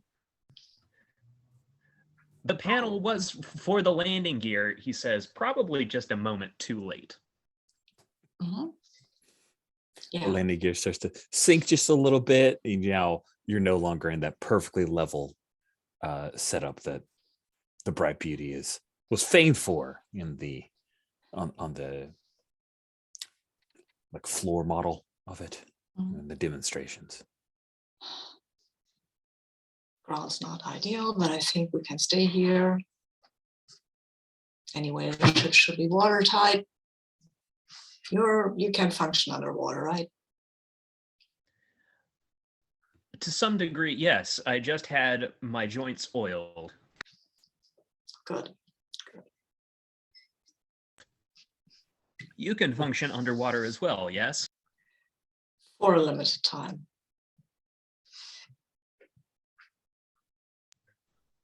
So don't. You still have your clone trooper gear? Yeah, I do. 30-year-old gear. Whoa. Yeah, my old armor. And I think it has at least a bit of oxygen reserve in there, not for a very long time, but just a bit. So Right, just enough to like seal a little bit of vacuum or water. Yeah, exactly.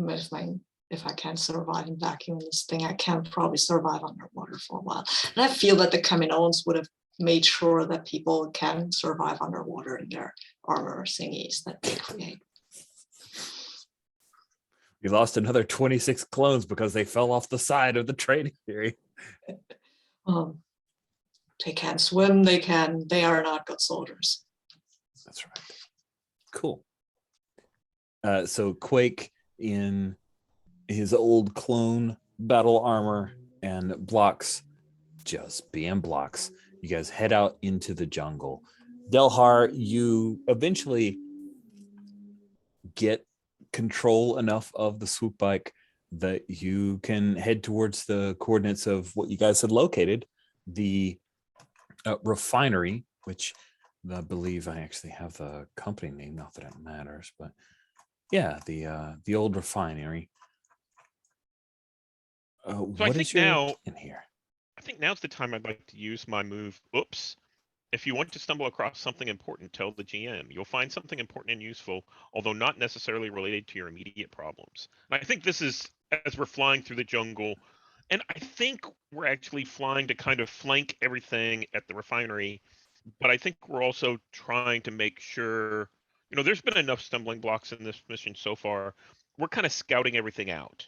We're trying to make sure there isn't backup out here, or there isn't like a hut out here or something like that. Yeah. Cool. I had previously mentioned that there might be pictures from the module that I would show you. This is one of those times as you stumble into, you guys zip across, and Delhar, this what you and Hela notice. And yes, I know that in actual Star Wars, there are no English words, but this is a Western Case module, so we'll just live with it. But it is looks like a small trading outpost that is just a few clicks away from the refinery itself, called a Sutluz. And there is an elderly gentleman who is there, as well as another person with a speeder, and it looks like they're loading some gear on there. Now, I believe that your speeder bike is not quiet or Oh, stealthy. no.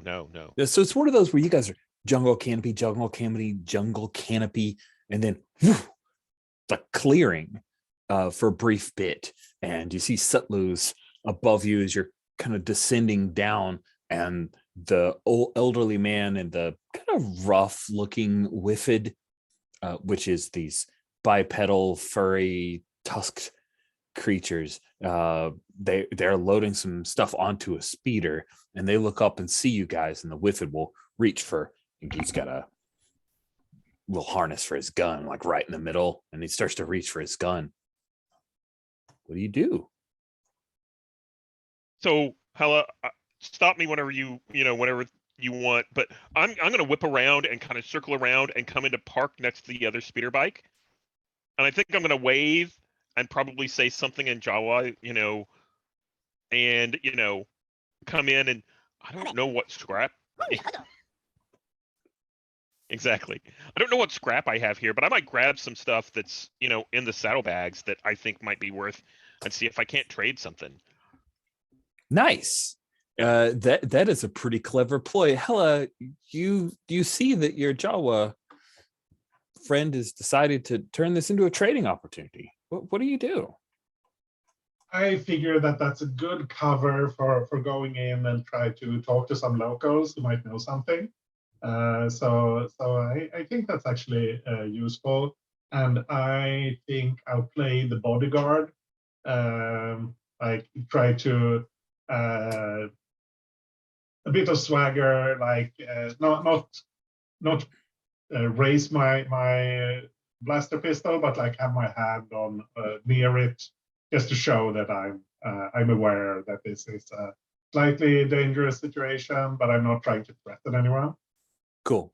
And just to give a little bit of explanation of why didn't you guys see this when you did your scout about, the trading post itself is actually a wooden office that's built like around the bole of a vast blue tree. So there was a good bit of canopy over it. So there's a bit of a clearing, and you could kind of see where you're at. And Delhar, you bring the swoop bike down and land. Hella's looking like she's backing you up. And Delhar, Sutlu seems to be perhaps the name of the older man who peers at the two of you, and he kind of does this thing where he pulls off his glasses and he wipes at them to clean the lenses with his shirt, and he tells the Whiffid, hold on now, Goral. Oh, hey there, friends. I've seen the likes of you here. Yeah, this place is pretty far for us, but we just got here and we're kind of looking around. I see you have some spare parts over there, and we have a droid that might be able to help us with our work, and I might be able to trade you some of this stuff. And he kind of pulls out part of this satchel and he starts pulling things out of it. I think some of it's like rations and gum and stuff like that. And then so he's doing the whole Jawa thing, like Yep. And Sutlu, he reacts to you, Delhar. He's dealt with Jawa before. So it's the approach of, you might have something worthwhile. I'm probably not listening to a whole lot of what you say and just trusting my eyes and my gut. The Whiffid, though, seems threatened by you, Hella.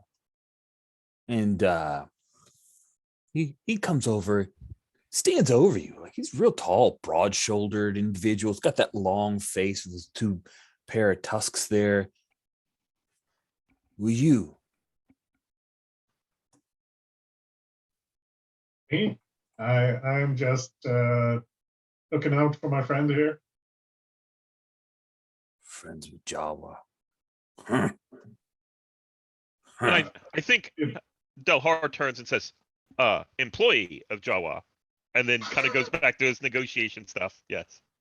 Oh man. Yeah, that gets a very hearty laugh. Very hearty laugh from Gorrul, Gorrul. kind of imagine you're watching early seasons of The Walking Dead, and the sheriff is calling for his son. There you go. Oh, girl. Sorry, The Walking Dead humor for anyone who cares. I still think it's a great show. So Gorl the Whiffid will laugh. He's got this wheezing kind of laugh that issues out from his large mouth at you, the employee.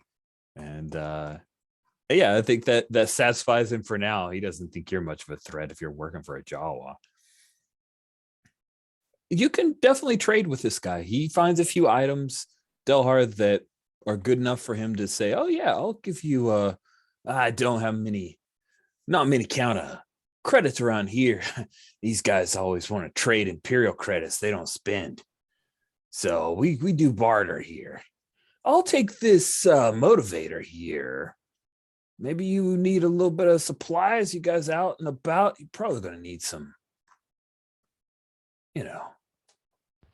bug repellent, maybe. Huh? So I think that my perspective is what I want to do is I don't necessarily want to get a good trade here. Exactly. I want to make sure it's a good cover, but I want to get the lay of the land. Like who's here? If we can get a hint on our quarry, I think that would be great. But what's the best way to approach? And our ship actually came in, right? We saw the is it the Beautiful Bounty? That's the name of our ship? The Bright Beauty. The Bright Beauty. So the Bright Beauty kind of came through this area, so people would have noticed it. Mm-hmm. Yeah, and I'm like, did you see that pretty ship? I mean, it's got to be a good mark. I bet we can get some good trade off of it. I mean, but mainly I'm looking for info. Okay, cool. So it sounds like you have a pretty good cover. This guy appears to be amenable, like bought it. Evidently strangers show up randomly where he's from. So you're trying to really learn information about what's going on, right? So you've got a few approaches here. You could try to use him to investigate the quarry. You could try to manipulate him to give you information. Or you could ask enough questions where you're reading a bad situation. Let me look at the possibilities there. You bet. Yeah.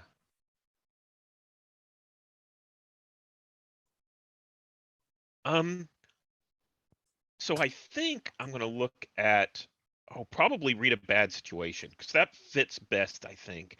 I'm horrible at it, but we'll see what that does. You can always call for aid, and it'll always work out, I'm sure. So let me roll that.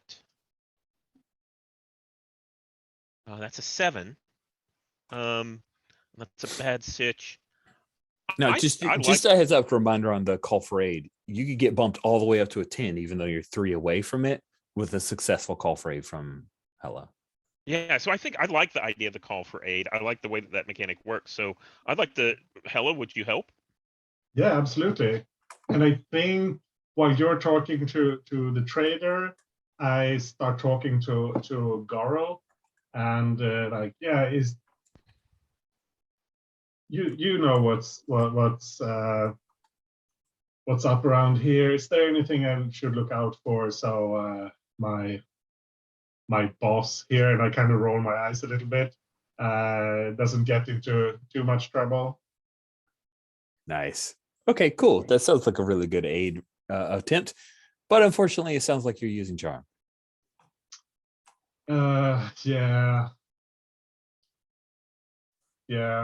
I think I am. That's terrible, but yeah. Sorry.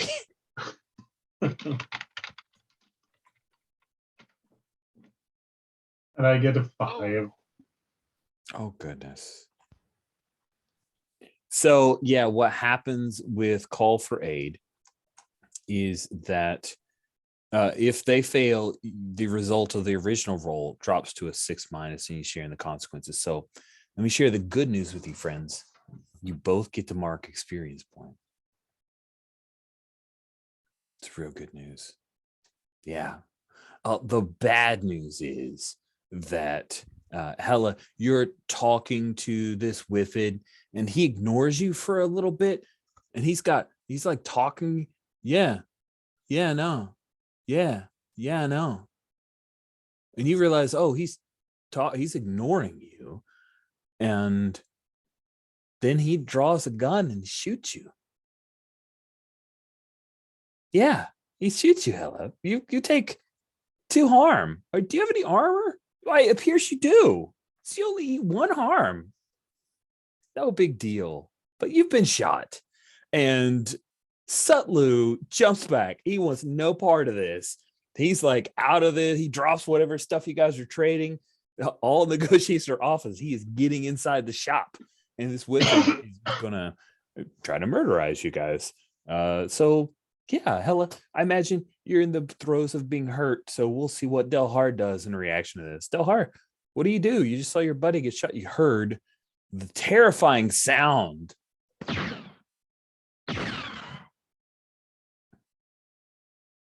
Yeah, so I think that Delhar, whenever he hears the noise, basically scatters everything that's on that little trading table.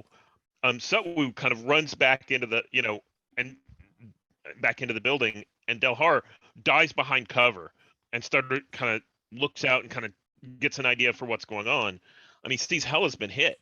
Oh, do I have something? No, okay. I was like, do I have something that I get, that I can use for protecting someone? But I don't. I think I'm going to protect him. Cool. Yeah. Okay. Well, yeah, he's gonna shoot her again. So I think you do need to protect somebody. Yeah. So let's roll that. So that's with tough. It is. Yeah. That's just a 7. Hey, on a 7+, you protect him okay, but you're gonna suffer some or all the harm that they were gonna get. So he fires again. You dive in the way, Delhar, and you eat 2 harm. Okay. Do you have any armor? I do not. All right, you eat 2 harm. It hurts. Yep. It burns. And I squeal. Oh, you hurt my heart a little bit. Oh, little Jawa. Okay. Hella, you just saw Delhar throw themselves in front of you to take the shot. And even though the Whiffid baby could probably just aim around the little guy, Delhar was successful in getting shot. What do you do? I kind of imagine Delhar like jumping at his gun arm and trying to wrestle the gun out of his hand. That's so cool. I like that. That's way better.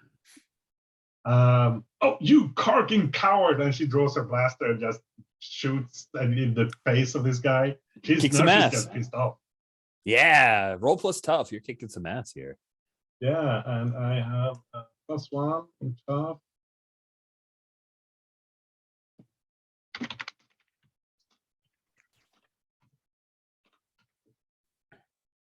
Ooh, you're not charming anymore. That is true. On a 10+, you guys will swap harm, but you get to choose an extra effect. Ooh, let me see.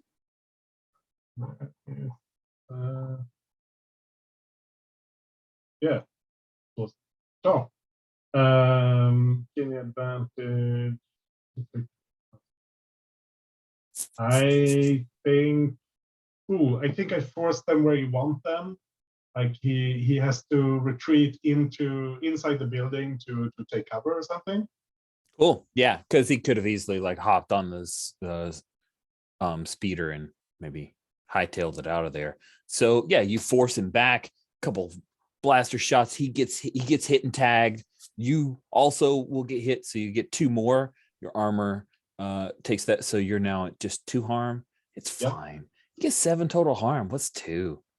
I mean, I can't even run the percentage, but it's low. It's like, I don't know, 5% or something. I think 2 out of 7. It's like, unless you're playing craps, it's great. It's great odds for craps or something, I've heard. Awesome. Yeah, so you guys are in the middle of a blaster fight. We cut over to Quake and Blocks. Quake and Blocks, you guys come out of the river. We see like a little musical montage of the 2 of you traveling through the jungle. Quake, are you leading or are you letting blocks lead? It depends on what blocks wants. I'm going in the direction. I'm not too I think worried about leading or not. What do you think? I think blocks can take the lead. Blocks generally does not mind a bit of damage to him. He can handle a bit. So Okay, I mean, I have a Bible blade that might actually get cut through the plants, but I'm sure if you want to lead, you want to lead. Go ahead. But I will chop off the plants. I don't need to push through if I don't have to. The jungle is hot, humid, and treacherous. Yeah, well, I hope I see a raven beast though. I'm sure that we could have that happen. We could just say it happens. I just want to see it. I don't, maybe if it attacks us, we can kill it. But if not, I just want to paint it, to be honest. Nice. Why don't we have you guys act under pressure? And if you really hose it, then maybe you have an unwelcome encounter with a raven beast. Should I do that? Act under pressure, maybe?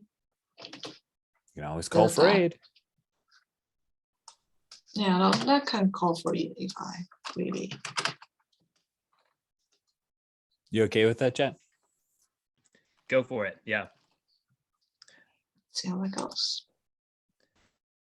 Quake is probably Wow. a bit more Yeah, but on we'll need your point. I will need your aid because I rolled a 2. Snake eyes again. Well, Oh my goodness, this dice yeah. roller loves you. Yeah, right. That's what I said. Rough. 2022, you keep rolling okay. 2s. Mhm. So describe. Are So you call calling for aid. help, Quake? Yeah, blocks. You describe how you're helping. I'll give a little bit of flavor here. Maybe I'll make it easier for blocks to figure out how to engage. Quake, you're moving along, leading the way, using your vibro sword to chop through some of the brush. You hear the deep-throated growl of a raven beast not far off, and maybe it draws your attention.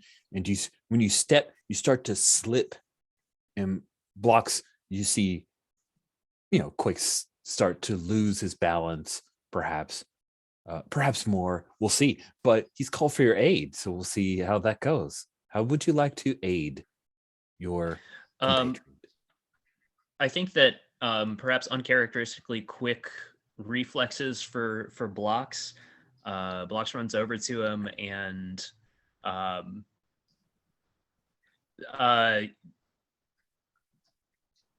plants himself, like tries to stand in front of the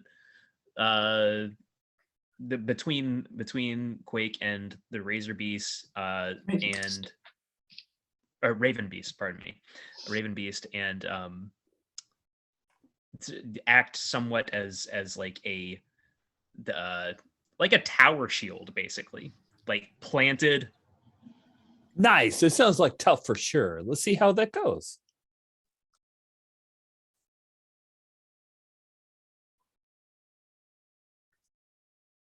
Don't forget, if your help fails, you both get XP. Oh, but that is not a fail at all. Nice move. So with your excellent help of a 10 plus, that pushes your act under pressure up to a 7. So here is the GM, the guild master, will give you a worse outcome, hard choice, or price to pay. You have a couple of choices here. I think Quake, since it was you calling for aid and making the roll, you get to make this choice. The first one is you can either the two of you deal with the Raven Beast, or you can completely avoid the Raven Beast by falling into this pit that was hidden beneath you that you started to slip into. I do not want to fall into this pit. That doesn't sound like a very useful choice. I want to see the Raven Beast. Well, I just want to use this word because I love it. It's an effluvium pit. Yeah, because I don't want to fall into an effluvium pit. I I don't know blame what you it for your is, and I choice. don't want that. Okay, awesome. So No. you avoid blocks, steps between. You maybe grab onto Block's shoulder for Yeah. a second, stabilize yourself, Yeah. and then this Raven Beast. Which, of all the things to draw pictures for in the module, how could you describe a Raven Beast? Not draw me a Raven Beast. Very disappointed that it's only Mhm. going to exist in our imaginations, friends. But a Raven Beast it is that you deal with. Oh, it actually is in Wikipedia. Maybe there's a picture there. Oh, that's not really a picture. What? I don't even know what that is a picture of. Is that just a weird? I don't know. I can't even tell what that picture is. So I'll just drop the link in. And you guys can also be frustrated at not having a cool picture of a Raven Beast. It's kind of like a devil figure. Like there's a pair of horns and it has like kind of a shaggy thing down its spine. Maybe. Yeah, it looks a bit like a werewolf, only with a raven kind of thingy head. I think. Crazy. Love Anyway. it. Glad you guys found a picture because I don't think that's actually in the module, but oh, it is. It's at the very. Oh, okay. I think it's this middle picture. It's a little clearer for me in the actual PDF that I have. Mhm. I think that's what you were saying, like this thing. Mhm. Yeah. So the Raven Beast does look a little werewolfy. Mhm. Oh, I didn't Right. actually hit share. So yeah, there we go. So like it's a little Werewolfy with werewolfy. violet fur. Mhm. Violet fur. Very colorful. Love it. Sweet. So yeah, this Raven Beast steps around a tree just as you have pulled yourself away from the pit and lets out a low growl and lunges forward towards you guys, thinking you're easy prey. What do? I yell at it. Ooh. Try to make myself a little bigger. Like, Mhm. no, we're not prey. Clearly, we're not prey. Go away. Leave us alone. Oh, that sounds awesome. And the So thing you've about got this a is- couple ways we could do this. Mhm. We could say that you're protecting someone, or you could try to manipulate this creature by basically move being for that. scary. I have a move for that. I have this You fervor do? move that I took that when you manipulate someone, roll plus tough instead of plus charm. Oh my goodness, let's do it. Yeah. Yeah. What a perfect choice time to whip out that move. That's awesome. Right. Right. Okay. On a 7 to 9 with manipulate someone, they'll do it, but only if you do something for them right now to show you mean it. So we'll have to interpret that as what is the thing you do to prove that you're not prey? I have a vibro sword, right? So Mhm. I will just use the vibro sword to cut through this really large branch over us, Nice. and just make sure clear that, hey, I can cut through this branch. I can cut through you. Nice. And the thing jumps back when it sees that. And it hunkers down for a moment, stares at the two of you, and then lopes back off into the forest. You've seen this beautiful Raven Beast creatures close enough to where you could absolutely paint it later if you survive. Nice. And I would turn to Blocks and say, well, animals, it's always the same thing. Whether they're rancors or great dragons, just have to yell at them. That's awesome. We cut back to the fight with Delhar and Hela. You've chased the Whiffid back into the shop. But Hela, you took, I don't know, what was it? Like I said, 5% of your harm, like 2 out of 7. So, a little tweak of no big deal. But I'm curious, what do you wish to do next?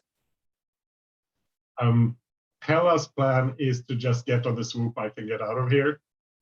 So I think she grabs Delhar, puts him down on the driver's seat, and climbs up behind him and just go while she's trying to like lay down cover fire so that they don't get. It sounds like you're acting under pressure, right? Yeah. So let's have your roll plus cool. You're much better at acting under pressure than charming. So before we get that roll on the table, I want to mention something. I have a move called What Could Go Wrong. Whenever you charge into immediate danger without hedging your bets, hold 2. I think jumping in front of the guy who was shooting might be doing that. Absolutely. Yeah, Okay. that felt like a really crazy, wild choice. So which hole would you have used there? So I'm not going to use any yet. I just wanted to have it on the table for this roll if it's needed. Okay. +2 forward to act under a pressure roll kind of deal. Yeah, do I need to use that before? Well, you're not actually. Oh, it's not my roll. You're right. It's Okay. not your roll. So Okay. So go ahead. Okay. So I get 6.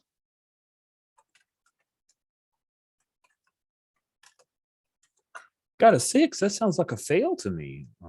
Because it's less than Call for 7. 8. Yeah. Could Delhard give me some help, maybe? Yeah. Do you want to use your 2 forward and make your own act under pressure as the call for aid?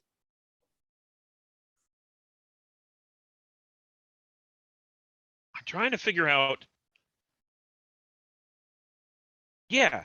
I think I do. I think I want to go ahead and I'll do the call. I'll do the act under pressure, and I'll do it with a +2 and spend. And one of this is those how you're rolls. aiding Hela in her attempt to get out.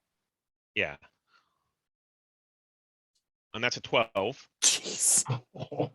And I think the way that looks is, it's the way that I'm driving the bike. So I think you toss me onto the bike, and I drive it in such a way that will help you get on and help us get away. Yeah. Okay. And Nice. that makes us a 7 to 9, right? It does. It makes it a mixed success as he comes out firing at you guys. One of the two of you get hit.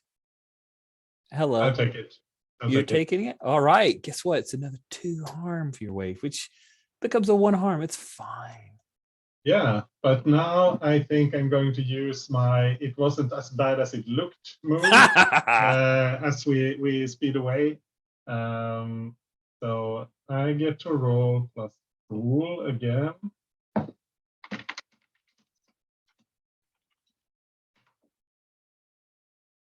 That's a 6. Okay, on a miss, it was worse than it looked. The keeper may inflict a hard move on you or make your wounds unstable. Ooh, Terrible. that's amazing. I mean, I feel so bad for you. I'm so sorry. No, it's fine. It's fine. Mark an XP for that fail. Oh yeah. Cool. And Good. It was worth it. I think I'll make it unstable. Yeah, I think unstable sounds good. It's one of those where you like slap a patch onto it, but the patch is on your clothes rather than on the wound. And so we see the speeder bike as it zips past, and we see this like dark red patch on the side of your pants where you're still bleeding out. You don't feel it, right? You're filled with adrenaline. But by the time you guys reach, you will have lost 1 more harm. So you're now at 4 harm. And I think that Delhar gets on the horn, like gets on the communicator and starts yelling, we're taking fire, we're running away. You won't believe the army that came after us. Hela got hit. No, I'm fine. I think she like slumps forward a bit and like hangs on to Delhar to not slip off the bike. We're en route. We're coming. Don't worry. I'm just bleeding a bit. It's fine. Yeah. I look at Box and say it's never fine when they say it like that. I'm beginning to learn that sometimes the opposite is indicated from what is spoken. Nice. Very perceptive. And this may be our last picture from the module, but I like this picture. So we pick up with the 4 of you meeting up together in, don't worry about this lady. Who even knows who she is? I think she's supposed to be the player character insert picture because it's not an NPC from the game. It's just a picture. But this is a cool pic of the jungle and the refinery. So yeah, you guys can approach and I'm sure everything's fine. Yeah, it's good. Hella looks to be in rough shape, Quake, and I know you are a little bit of a medic. Yeah, well, I'm not just. I look say, hello. Let me look at you real quick, okay? That doesn't look good. It's bleeding. It's fine. It's Just- not. Just Hella. patch me up. I'm okay. Yeah, I'll patch you up. Just sit down for a second, okay? I Yeah, will trust. sitting down. Sitting down sounds good. Yeah. See how that goes. 6 again. So this roller this year, I'm telling you, this hates us. This roller wants you to get more moves. Yeah, it does. It does. It really Can just I wants call? you to Can I have- call for 8 then? Of course you can. Yeah. Maybe I can. I just tell Hella to just help out here. Hold this one steady. If you Help yourself. please. Help I me mean- help you. I mean, she has medical experience, so I'm asking her. I'm not. I could not. I don't want to trust to a doctor or sorry, there are, but I feel that Hella might be the most qualified to help out here.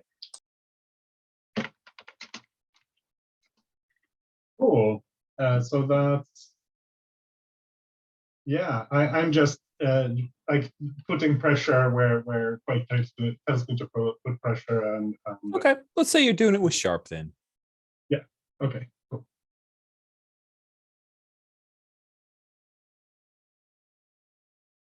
That's an 8. So it's Oh. not the worst. Pushes you up to a mixed success on medic, which It's fine. That stabilizes you. I think I Yep. can either heal to harm or stabilize the injury, and I think at that point we'd rather stabilize you, and we'll see about your harm. okay. And I Sounds think good. this whole time in the background, Dohar is just telling Blocks about the army that came after them and how we all took shots. And he even points out his wound, and he's like, "Oh yeah, and it's no big deal. It's going to leave a scar. It'll be fine." Much more You're lucky you adventurous than weren't our there. wildlife expedition. Yeah. I mean, this. If you were there, it would have been awful. So I'm glad you guys weren't there and we could protect you. Yeah. Thank you for your protection. Quake was quite adequate at scaring away the raven beast.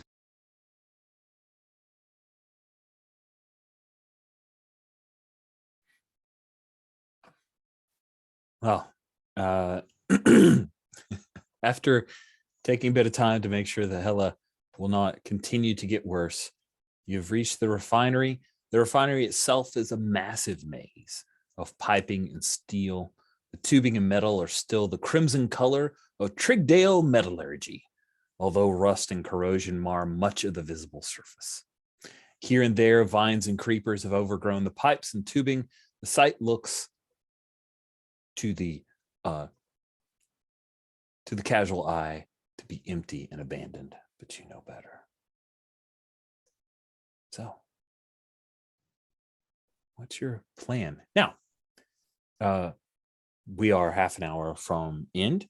This is a perfect opportunity for us to make a plan, which is stolen from Zombie World, which of course was lifted from Force in the Dark. So if you wanted to make a plan to jump right in the middle of things, you can. Or you can give me something like broader approach and we'll apply it to help you guys move forward. I like the idea of making a plan because I guess you said we only got 30 minutes left in the session. We want to finish this, right? Absolutely. Yeah, we do.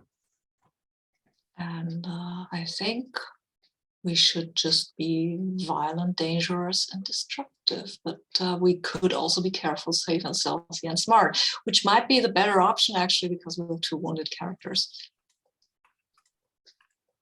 The only concern there is, to be honest, we've got an ostentatious ship. We started a Mhm. firefight at the local trading point. I don't know Yeah. that we can be that stealthy anymore. So I think going in guns blazing might be the best bet. Yeah. It Yeah. seems likely that Gorel was talking to someone here, so they already know we're Yeah. coming. Yeah. Okay. So guns blazing it is. I've got some grenades. It's fine. Okay. It's gonna be fine. All right, you're talking about violent, dangerous, destructive action. Mhm. +1 if the plan is supported by plenty of resources and people. I don't think it's plenty, right? I've got grenades. Adequate resources and people. All right. +1 if you're basing the plan on accurate current information.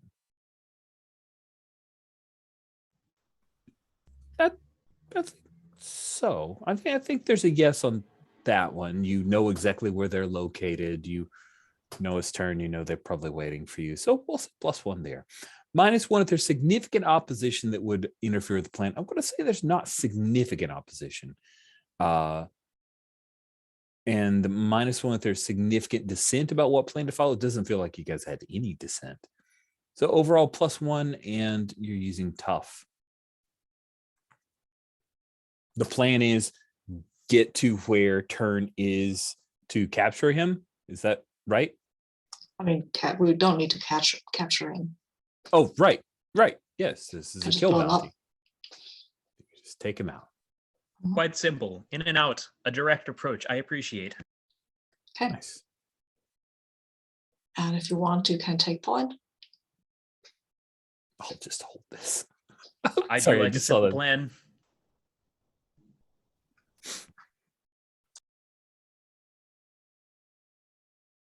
Should I roll the make a plan? Now I just imagine all of us hiding behind blocks as he's marching forward, and we're just taking pot shots from behind him. Not precisely hiding. I mean, I've got armor, but I need to plant my explosives. I like Yeah, it. yeah.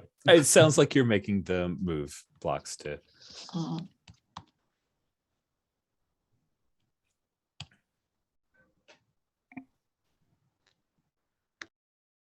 Oh my. Well, that is delightful.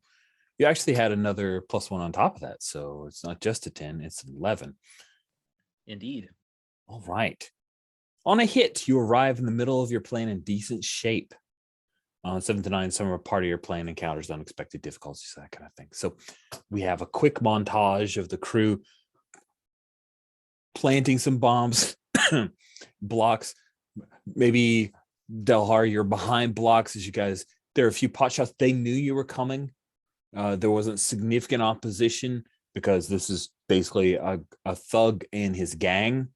Not a whole lot of them, but they take a few shots, blocks. You are able to weather past that. And I think our final showdown that we pick up in is sorry, there's one last picture. Yay. I will grab it real quick. And again, remember, I have modified this thing, so please ignore what it says at the top where it says ambush, because you guys aren't being ambushed. There's Well, totally I think that like, as blocks busts open the door, or I probably there was some charges set to blow open the door, and Block steps through and says, "Surrender, or you will not be harmed." While he's shooting his blaster at everyone. That's awesome. So you guys bust in a Shandrick, and he's got a Rhodian, a human, and a pair of Whiffids, which you recognize. One of them, Delhar and Hela, that he ran back here. So they have set up their little ambush, but you guys have pushed your way through. They knew you were coming, but you are a lot more than they anticipated. In turn, he says, as Blocks makes the like surrender and die speech, turn says, "Yeah, Hella Vane and Quake, the Black Center are gonna be so happy when I turn over your heads." So he knows who you guys are. Get them first. Of course, he has to. So let's jump into this. I think Blocks, you leading the things, you've already taken a few shots as they start to unload on you guys. Boolean logic. Who wants to take an action here? Hopefully that refinery layout makes sense, but I can drop the picture in the NPCs and bounty board just to make sure, in case folks want to look at it. But it's pretty much not far from where you found the arbalist. I think busting through immediately, surrender, and you will not be harmed, simultaneously shooting, kicking some ass. Sure.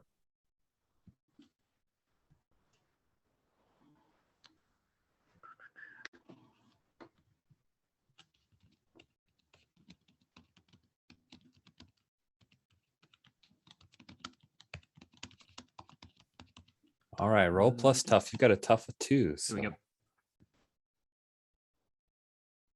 Oh, nice. 9. So with a 9, you get to swap harm. It's nice and simple. Kick some ass is made to happen quickly. Were you firing specifically for any individual or just hoping to take? Was it just turn in beyond the ambush, or were there other people still beyond the ambush? I'm not Or sure did we which jump better into- question. The turns here. I don't remember if we pushed past the ambush or not. I mean, you are in the middle of the ambush. Like you guys dropped in, you've got to drop on them. They weren't successful in mowing you down. You basically. Then whoever has the biggest gun. Oh, nice. Well, then the person with the biggest gun has to be a Rhodian. So, Yeah. Yeah, you swap harm with a Rhodian, and these guys are not nearly as tough as you. So what's the weapon that you're using? Heavy blaster. Nice. 3 harm. Close, loud, illegal. Yeah, that is a nasty thing. You shoot at this Rhodian. You two will swap harm. He gets a shot off before he is terminated, and you will take 2 harm. You have 1 armor, so you're going to eat 1 harm from that. Quake, you're armored. Yeah. Blaster bolts are flying. Nice. What are you doing? I am using my blaster rifle to get a shot at our Quarry Okay. because you're going- everybody else doesn't matter. Exactly. I need to take him out. Go ahead and kick some ass. Mhm.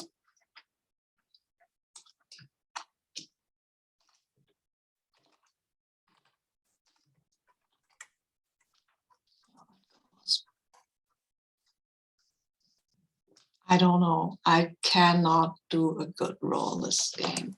Oh my goodness. I'm sorry. I know it gets Wow. frustrating. I mean, You wow. want to call for aid, or you want to? wow. That is. No, I'm just. You're just gonna eat it. No, I'm just gonna eat it. Okay. He has a Blast Tech DL 44. Mhm. So you What will does be that taking do? 3 harm. It is a heavy blaster pistol, It's not fine. not unlike what is Mhm. wielded by blocks. Okay, that's fine. Cool. I mean, So it hurts a bit, but not too much. So, ow, no weapon Guts. scream yet. hello, what are you doing? I think I'm mainly like hanging back a bit and providing some cover fire, since I am pretty badly injured already. Mhm. I'm not sure how that would manifest here. Cool. If you want to say that you're not currently engaged in the fight, like you're back in the hallway, then that means you don't have to kick some ass. You're not a available target of opportunity. Not quite that much, but like maybe in the doorway and like taking some shots when maybe I'm protecting someone. You could protect someone. Just be advised that some part of that move is that you take the harm that they were. Right. If you want to take a -1 forward on kick some ass, I'll let you have an extra 1 armor from basically not having the best vantage point to shoot people, but behind a wall. or behind partially a wall, like you're leaning around with That cover. and sounds stuff. okay. Though actually, now I want to do something more fun.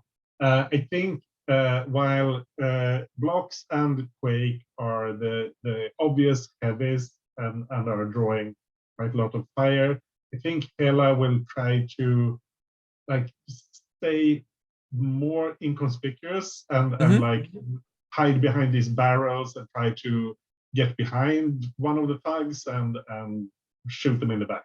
So she's shooting people, but she's being a bit tricksy. Cool. You want to act under pressure to do that? Sounds good. Okay.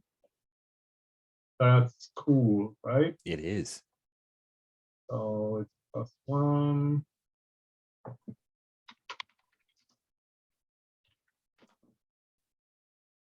11. Sometimes things go well. How do you take this guy out?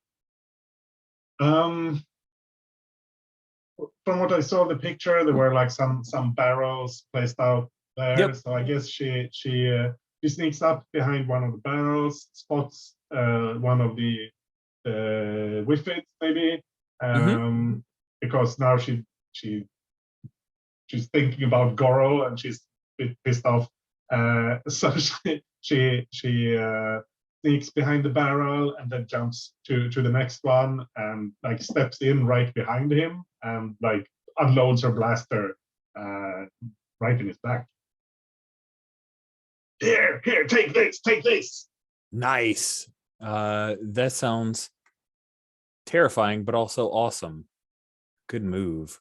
Let's check in with Delhar. What are you doing, Delhar?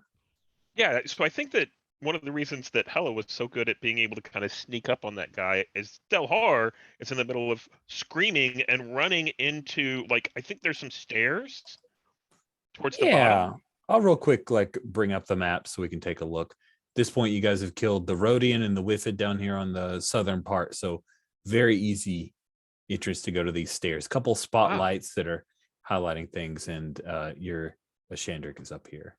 Yeah, and so he's just screaming, we only want a Shindrick. He's us. He's ours, right? We just got to take him. We don't need the rest of you. And he's going to kick some ass. Cool. Yeah, going after a Shindrick. Oh, nice. All right, going for the big dog. Roll plus tough. Right. Good luck. Yeah. And my tough is a 1. And I'm, charging into immediate danger. Oh, that's true. You are definitely activating the what could it go wrong? That's what the moves tell me to do. No. So I got a 12. Wow. So what are my choices under kick some ass? I get an So, extra effect. mhm. Yeah. Okay. So I'm going to take my choice is going to take +1 harm. So I have a blaster. So it's a blaster pistol, 2 harm, close and loud. Okay. I'm gonna my 10+ choice is going to be inflict terrible harm, and I'm going to spend one of my hold. Oh, I'm going to spend both of my hold. One of the hold will be to reduce inflict +1 harm, so that'll be a total of 4 harm, and then I'm going to reduce someone's harm suffered by 1, and I'll reduce my own because we're going to trade shots. Nice. Good call, because it is a blaster DL 44. You reduce the harm by 1, so there's 2 harm coming through your way. He also has a bit of armor, but you doing 4 harm, most of that goes through. Blast, like you hit him in the shoulder. You can see like blood kind of fly out in the back from a squib kind of deal. A cool little special effect as he staggers back, grabs onto the railing. His injured arm holding the blaster after he shot at you. He's in rough shape. And I have to do it. As I run up there, I scream, Utini!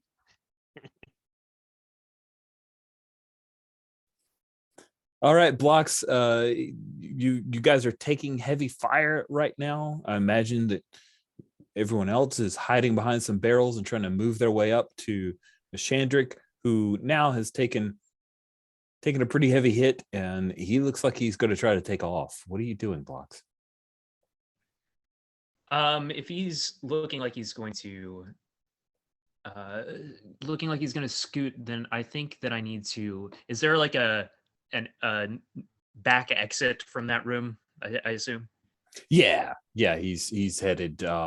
If we go back to screen, his plan is to head up this way and get out. Sure. I think that Blocks is going to try and block his way somehow. Blocks. Is there some equipment that could perhaps be thrown to tumble down in front of him? You bet. Let's say that you're trying to, I guess, use technology could be a possibility here. Close a place down could be an option there. Or is there is that back exit a door, an electronically controlled door? It appears that it is, yeah. Then certainly Blocks will quickly open up his interface connection from his wrist and plug into the security controls next to him. Cool. Go ahead and use some tech.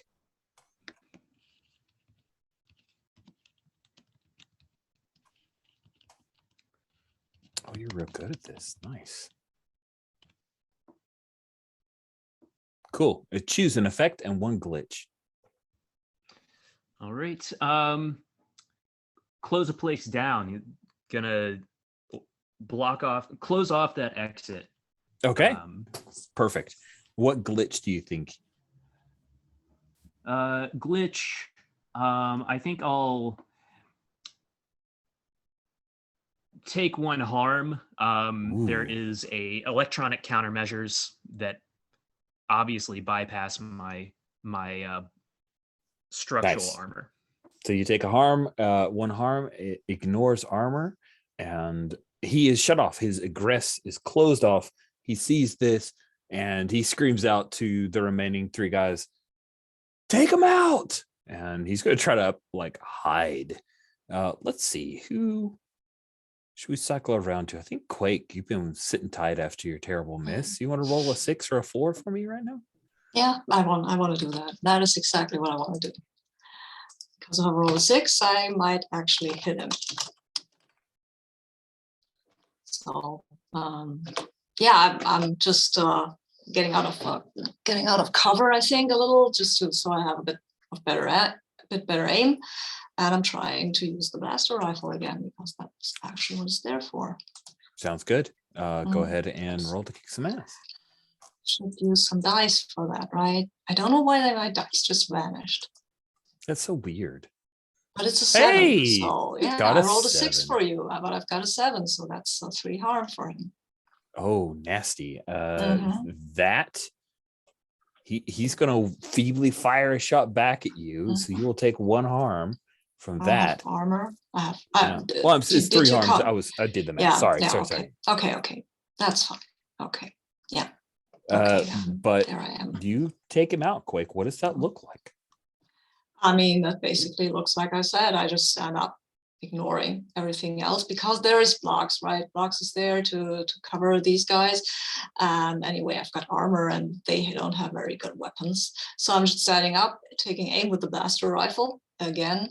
And this time there is no unfortunate thing in the way, or I didn't get hit by anything and stumbled. I just pull the trigger and hit him.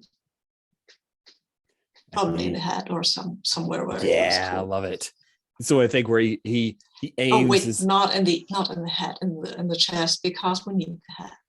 Need the head to identify. Yeah. He fires. He hits you right in the armor, center mass. You shake it off, Quake. Fire and get the guy in the head, and he drops. As soon as that happens, the Rhodian and human who were here fighting, they see this. They want no more of this noise. They head towards that north egress or that north exit right up here. They're out of here. Just the Whiffet is left.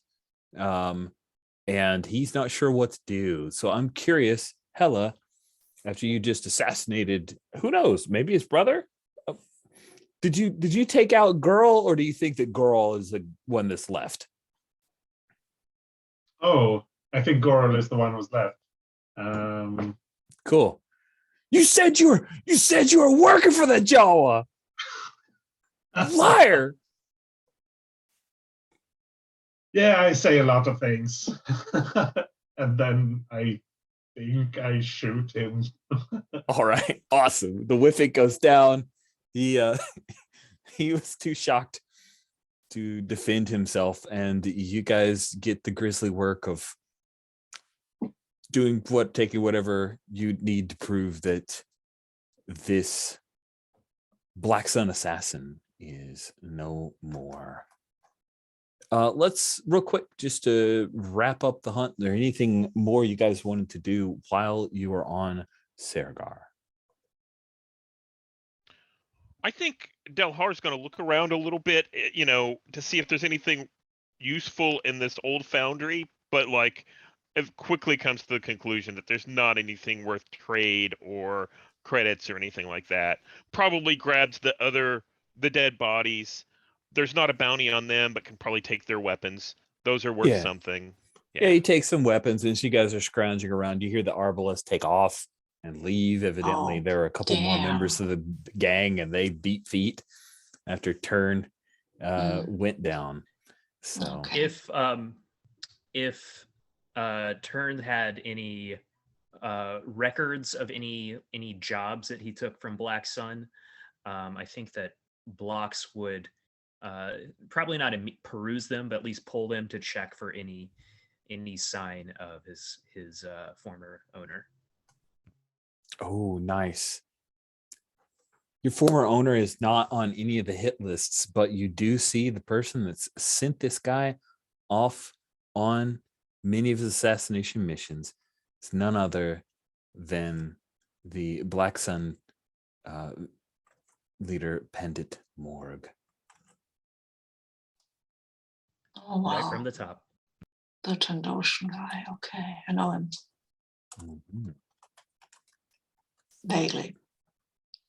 Yeah, passing, maybe. Passing acquaintance. Yeah, exactly. And I think he's a Vigo, right? Didn't we say that Pendant Morg was probably a Black Sun? He's a Trandoshan. I don't know what Trandoshan? he was. He was a black Trandoshan. That I remember. Okay, cool. I wasn't saying species. Vigos is a term for like a lieutenant or a boss. Yeah. Okay. That's what he probably is. Yes. Cool. Sounds awesome. All right. So that will wrap up I think you guys head back. Widow Core. I will wrap up the people who are injured.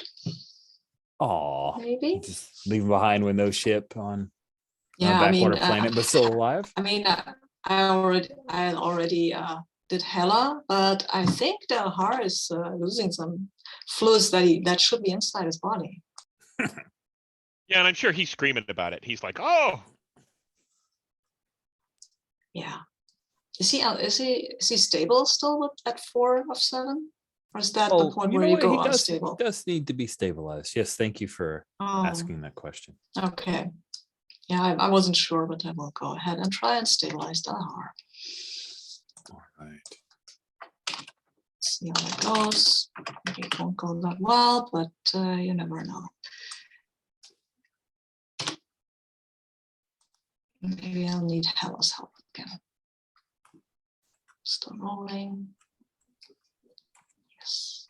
Don't need to. Yes. Wow, this was the first day. I've got a 10. Wow. What does a 10 do? Yeah. When you're helping somebody. Stabilized and healed of 2 harm. Nice. There you go. Just be sure you leave a good spot where it'll be a good scar that I can show off. I can cut you a good scar. Now stop waiting.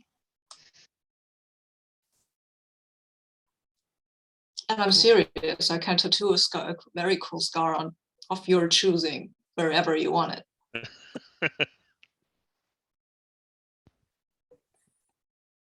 Sweet. So anything that more you of guys wasted on the Jawa? You're always wearing these robes. So I'm sure it'll He have to be on wants the to show it hand or off. arm or something. Yeah. Can tattoo scar on his robes. all right. So you guys wrap up the hunt, head back to the rock. Whittor Core pulls through, and you guys are able to earn a nice sum of 12 cred, which would be Plus 3 cred one. per person. +1, that's right, which you can use for upkeep for the Bright Beauty if you so wish. Or you can, not, which And seems. did Delhar tell us about the extra credit? Oh yeah, he bragged to everyone about how he got extra money. Okay. Yeah. Okay, then we will use it for the ship, I think. Yes, that's cool. Okay, the upkeep is 1 per XP. So do you guys want to take that?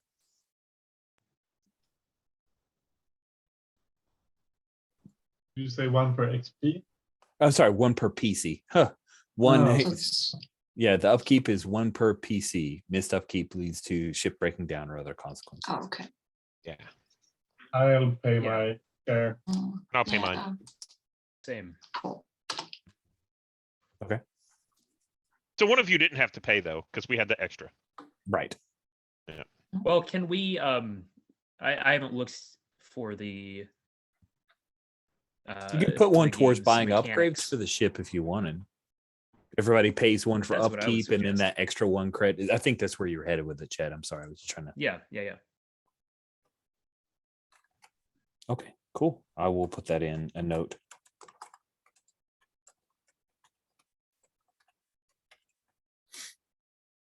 Good deal. We are at time, so you guys can handle how you want to spend your buku money next session, which of course Tags is going to be very jealous of. How did you get a big payday without me? I'm hurt. Sounded easy too. Okay, so with that, if anyone wants to stick around, you know what? Actually, I just worry about time. Anybody wants to do a quick round of stars and wishes? Awesome. If anybody wants to go, need to go, totally go. Let's quickly do wishes, remembering that I'm not running next week. I mean, yeah, but it's like 1 cred and you can heal fine. It's fine. Wishes. Who wants to kick it off with wishes? Which I will express to him so he can try to fulfill your wishes. Well, mainly I wish we would get more of Delhar, but I guess maybe he'll show up in some other game. So, That's cute. yeah, that's my main thing. Cool. Thank you, Andish. Who'd like to go next for wishes? As much as I like Delhar, I wish for Tags to be back as well. Yay. Well, thank you, Savid. I appreciate that. And I guess that would kind of be my wish as well, because it took me a little while to figure out in the character keeper there's all these connections to Tags, and I went and looked through the NPC tab and I'm like, I can't find Tags, and I thought about asking who Tags was, and then it dawned on me, partway through the session, I'm like, oh, Tags is the PC that I replaced. That's it. Yeah, Tags was my character. Sorry, I probably could have unhidden her. I just didn't want to cause any confusion, and I made it. I think that confusing. was best. Yeah. Cool. Thank you. Any other wishes, Stephen? I don't think so. Okay. Chet, what about you? My wish would be to swap some of Sabine and Maya's roles. Some of those die rolls. Since Sabine, you were rolling pretty low, and I was rolling pretty high throughout most of it. It's fine. I only got 1 XP because the other 2 times I got 8, so it's fine. Oh, they good. did. I do like that mechanic.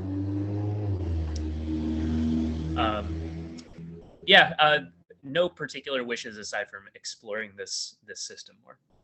Cool. All right. Well, Chet, you went last with wishes. You get to go first with stars. Do you have any stars you'd like to hand out for players with their for stuff to happen? Stars Sabine for the go check on that red button I told you about. Yeah, definitely go to the other end of the ship and do that. That was really good. Very, very much picking up on Block's sort of obliviousness. Cool. Thanks, Chet. Steven, did you have any stars you wanted to hand out? Yeah, I guess a star for you for timing, because my background music hit like the pinnacle right as everything, got serious. So that was great pacing. Oh, thanks. Yeah, it was awesome. And I guess a star for letting me jump in. This game was pretty awesome. I like all these characters. It was good to see all of them. I hadn't played with you before, Chet, but you were awesome as Blocks. I like the name change, and I like the way that you played them, basically as a very kind of no nonsense droid. That was a lot of fun. So yeah, it was awesome to see everyone kind of stretch their muscles. It was good. Cool. Thank you, Steven. Sabine, did you have any stars you'd like to hand out? Sure. I mean, Star Wars, right? Yeah, stars to all of you. Stars to Blocks for being so oblivious of things, and for trying to figure out if this was sarcasm or not. I like that. And stars to Hela for I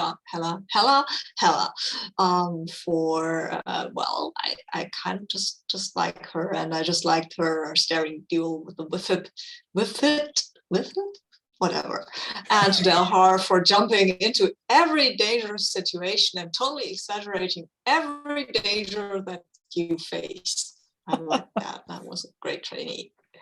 And stars to you, Richard, for jumping in and not letting us sit here on a Sunday twiddling our thumbs and wondering what Star Wars was actually going to be like. Rewatching maybe some Star Wars movies. Just it's true. Being you sad. Could have done that. Yeah, but that would have been not us doing it, and that's kind of my. All right. Thank you, Sabine. And bring some, Undish, anything that wasn't said that you wanted to throw out there? Most of the things have been mentioned, but I really enjoyed the oil bath scene with this this weird little astromech and Blocks handing him in that in the way he did. I think that was lovely. That was fun. That was really fun. Great. Thank you all so much for playing. Thanks for sticking around a little bit to give the quick bit of feedback. I had a good time, and we'll go ahead and bring the recording to a close here.